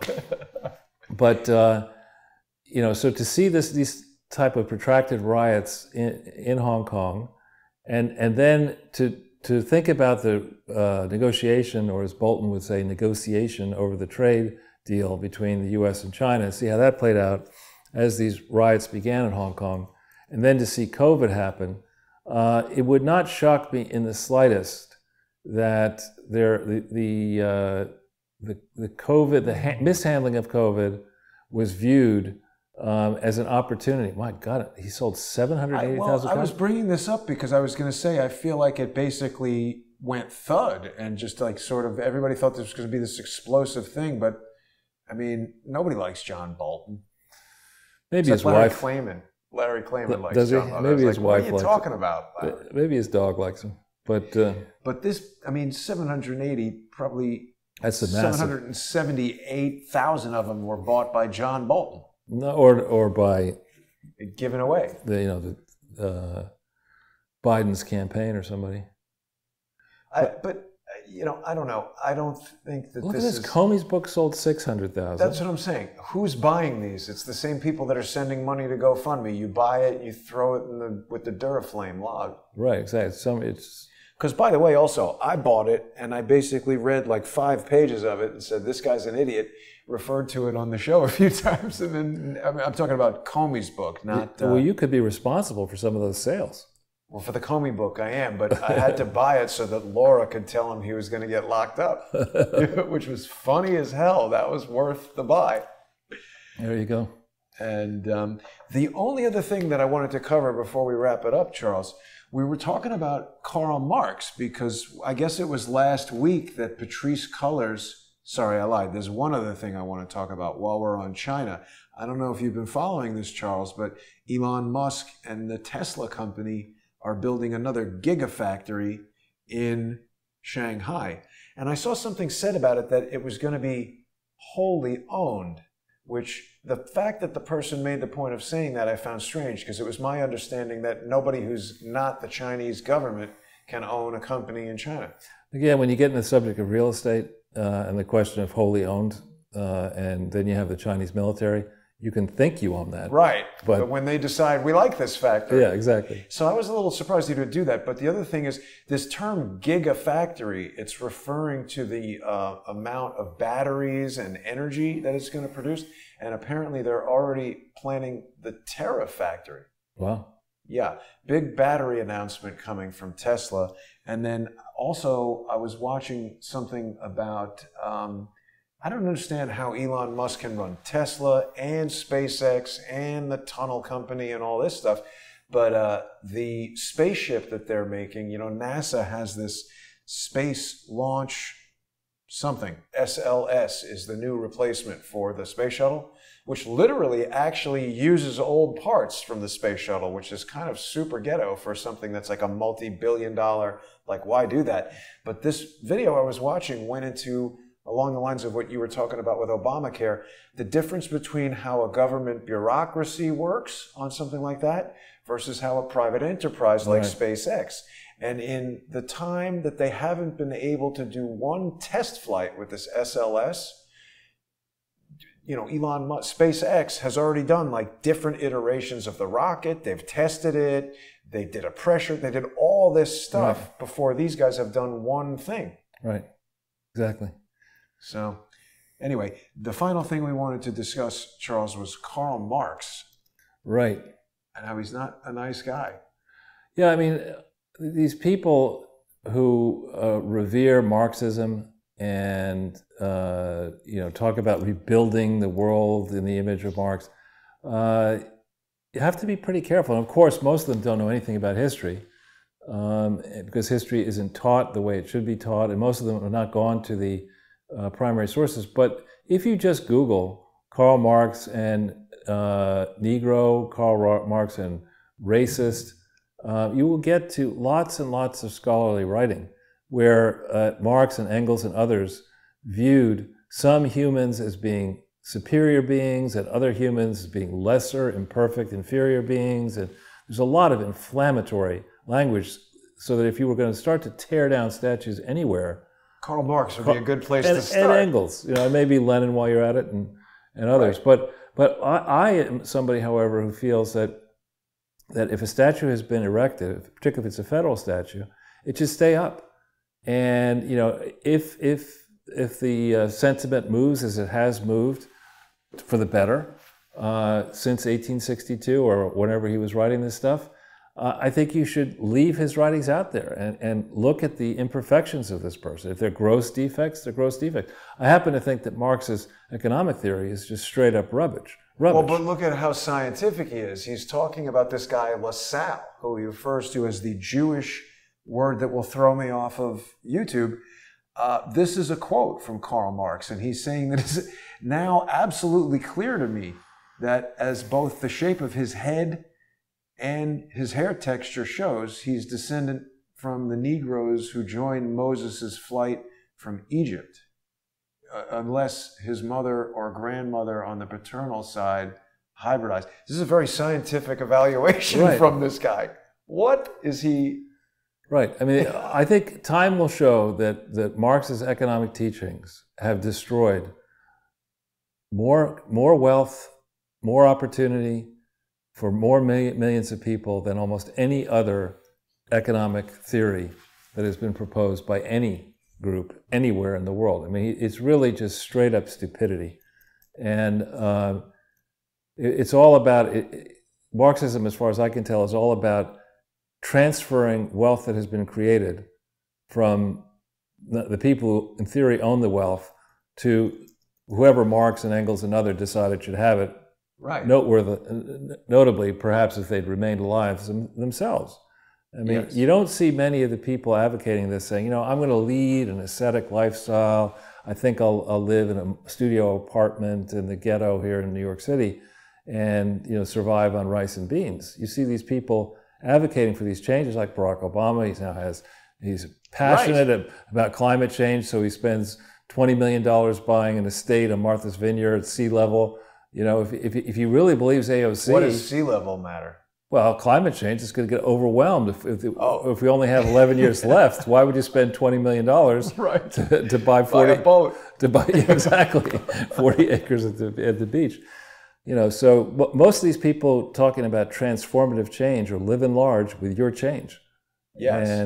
But by the way, Charles, this whole defund the police is just obviously Marxist on its face, because they're not just... I mean, look, if somebody came with a report and said, hey, you know what, we determined last year that O'Shea misappropriated $2 billion and did this criminal thing, we want to defund this corrupt program in the police, that would be one thing. But they're just arbitrarily saying, take $1 billion from the police and give it to social workers, give it to communities in need. I mean, that is the redistribution of wealth. Somebody decided that New York City needs the largest law enforcement agency of anywhere in the world, and this is how much it costs.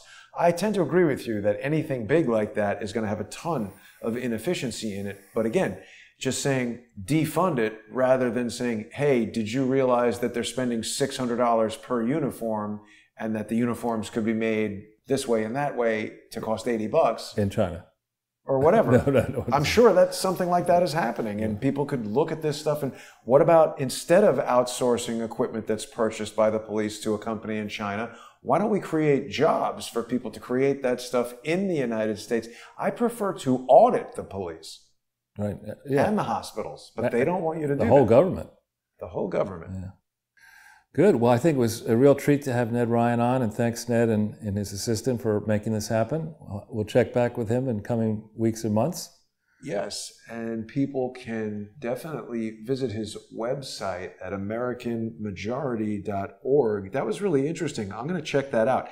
I do want to know what would be involved in running for mayor. I mean, if Bill de Blasio could do it, I certainly think I'd be better at it, but I probably would be definitely shot if I was the mayor. I don't know. I think it would be. It's a lot of work. I mean, Randy Credico ran for mayor and governor, and he's a little wacky. Do it. The problem is you have to decide whether you'd run as a Democrat or a Republican. If you're going to run as a Republican, you're not going to win. Why? Because you don't have $60 billion the way Bloomberg did when he was a Republican. I mean, it's it's an uphill battle.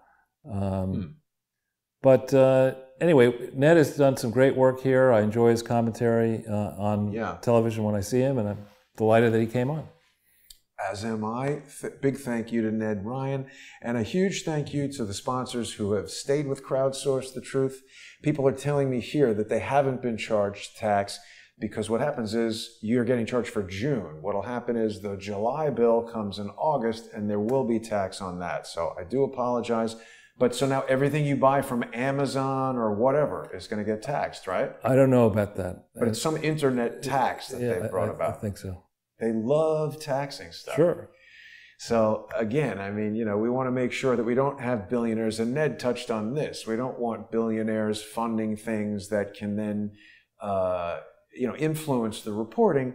People can have the confidence in knowing that when you're the sponsor, the reporting is for you. So please become a sponsor. Visit subscribestar.com/crowdsourcethetruth or patreon.com/crowdsourcethetruth. Become a sponsor, and you can enjoy a huge and constantly growing library of sponsor-exclusive content. I'll see everybody tomorrow.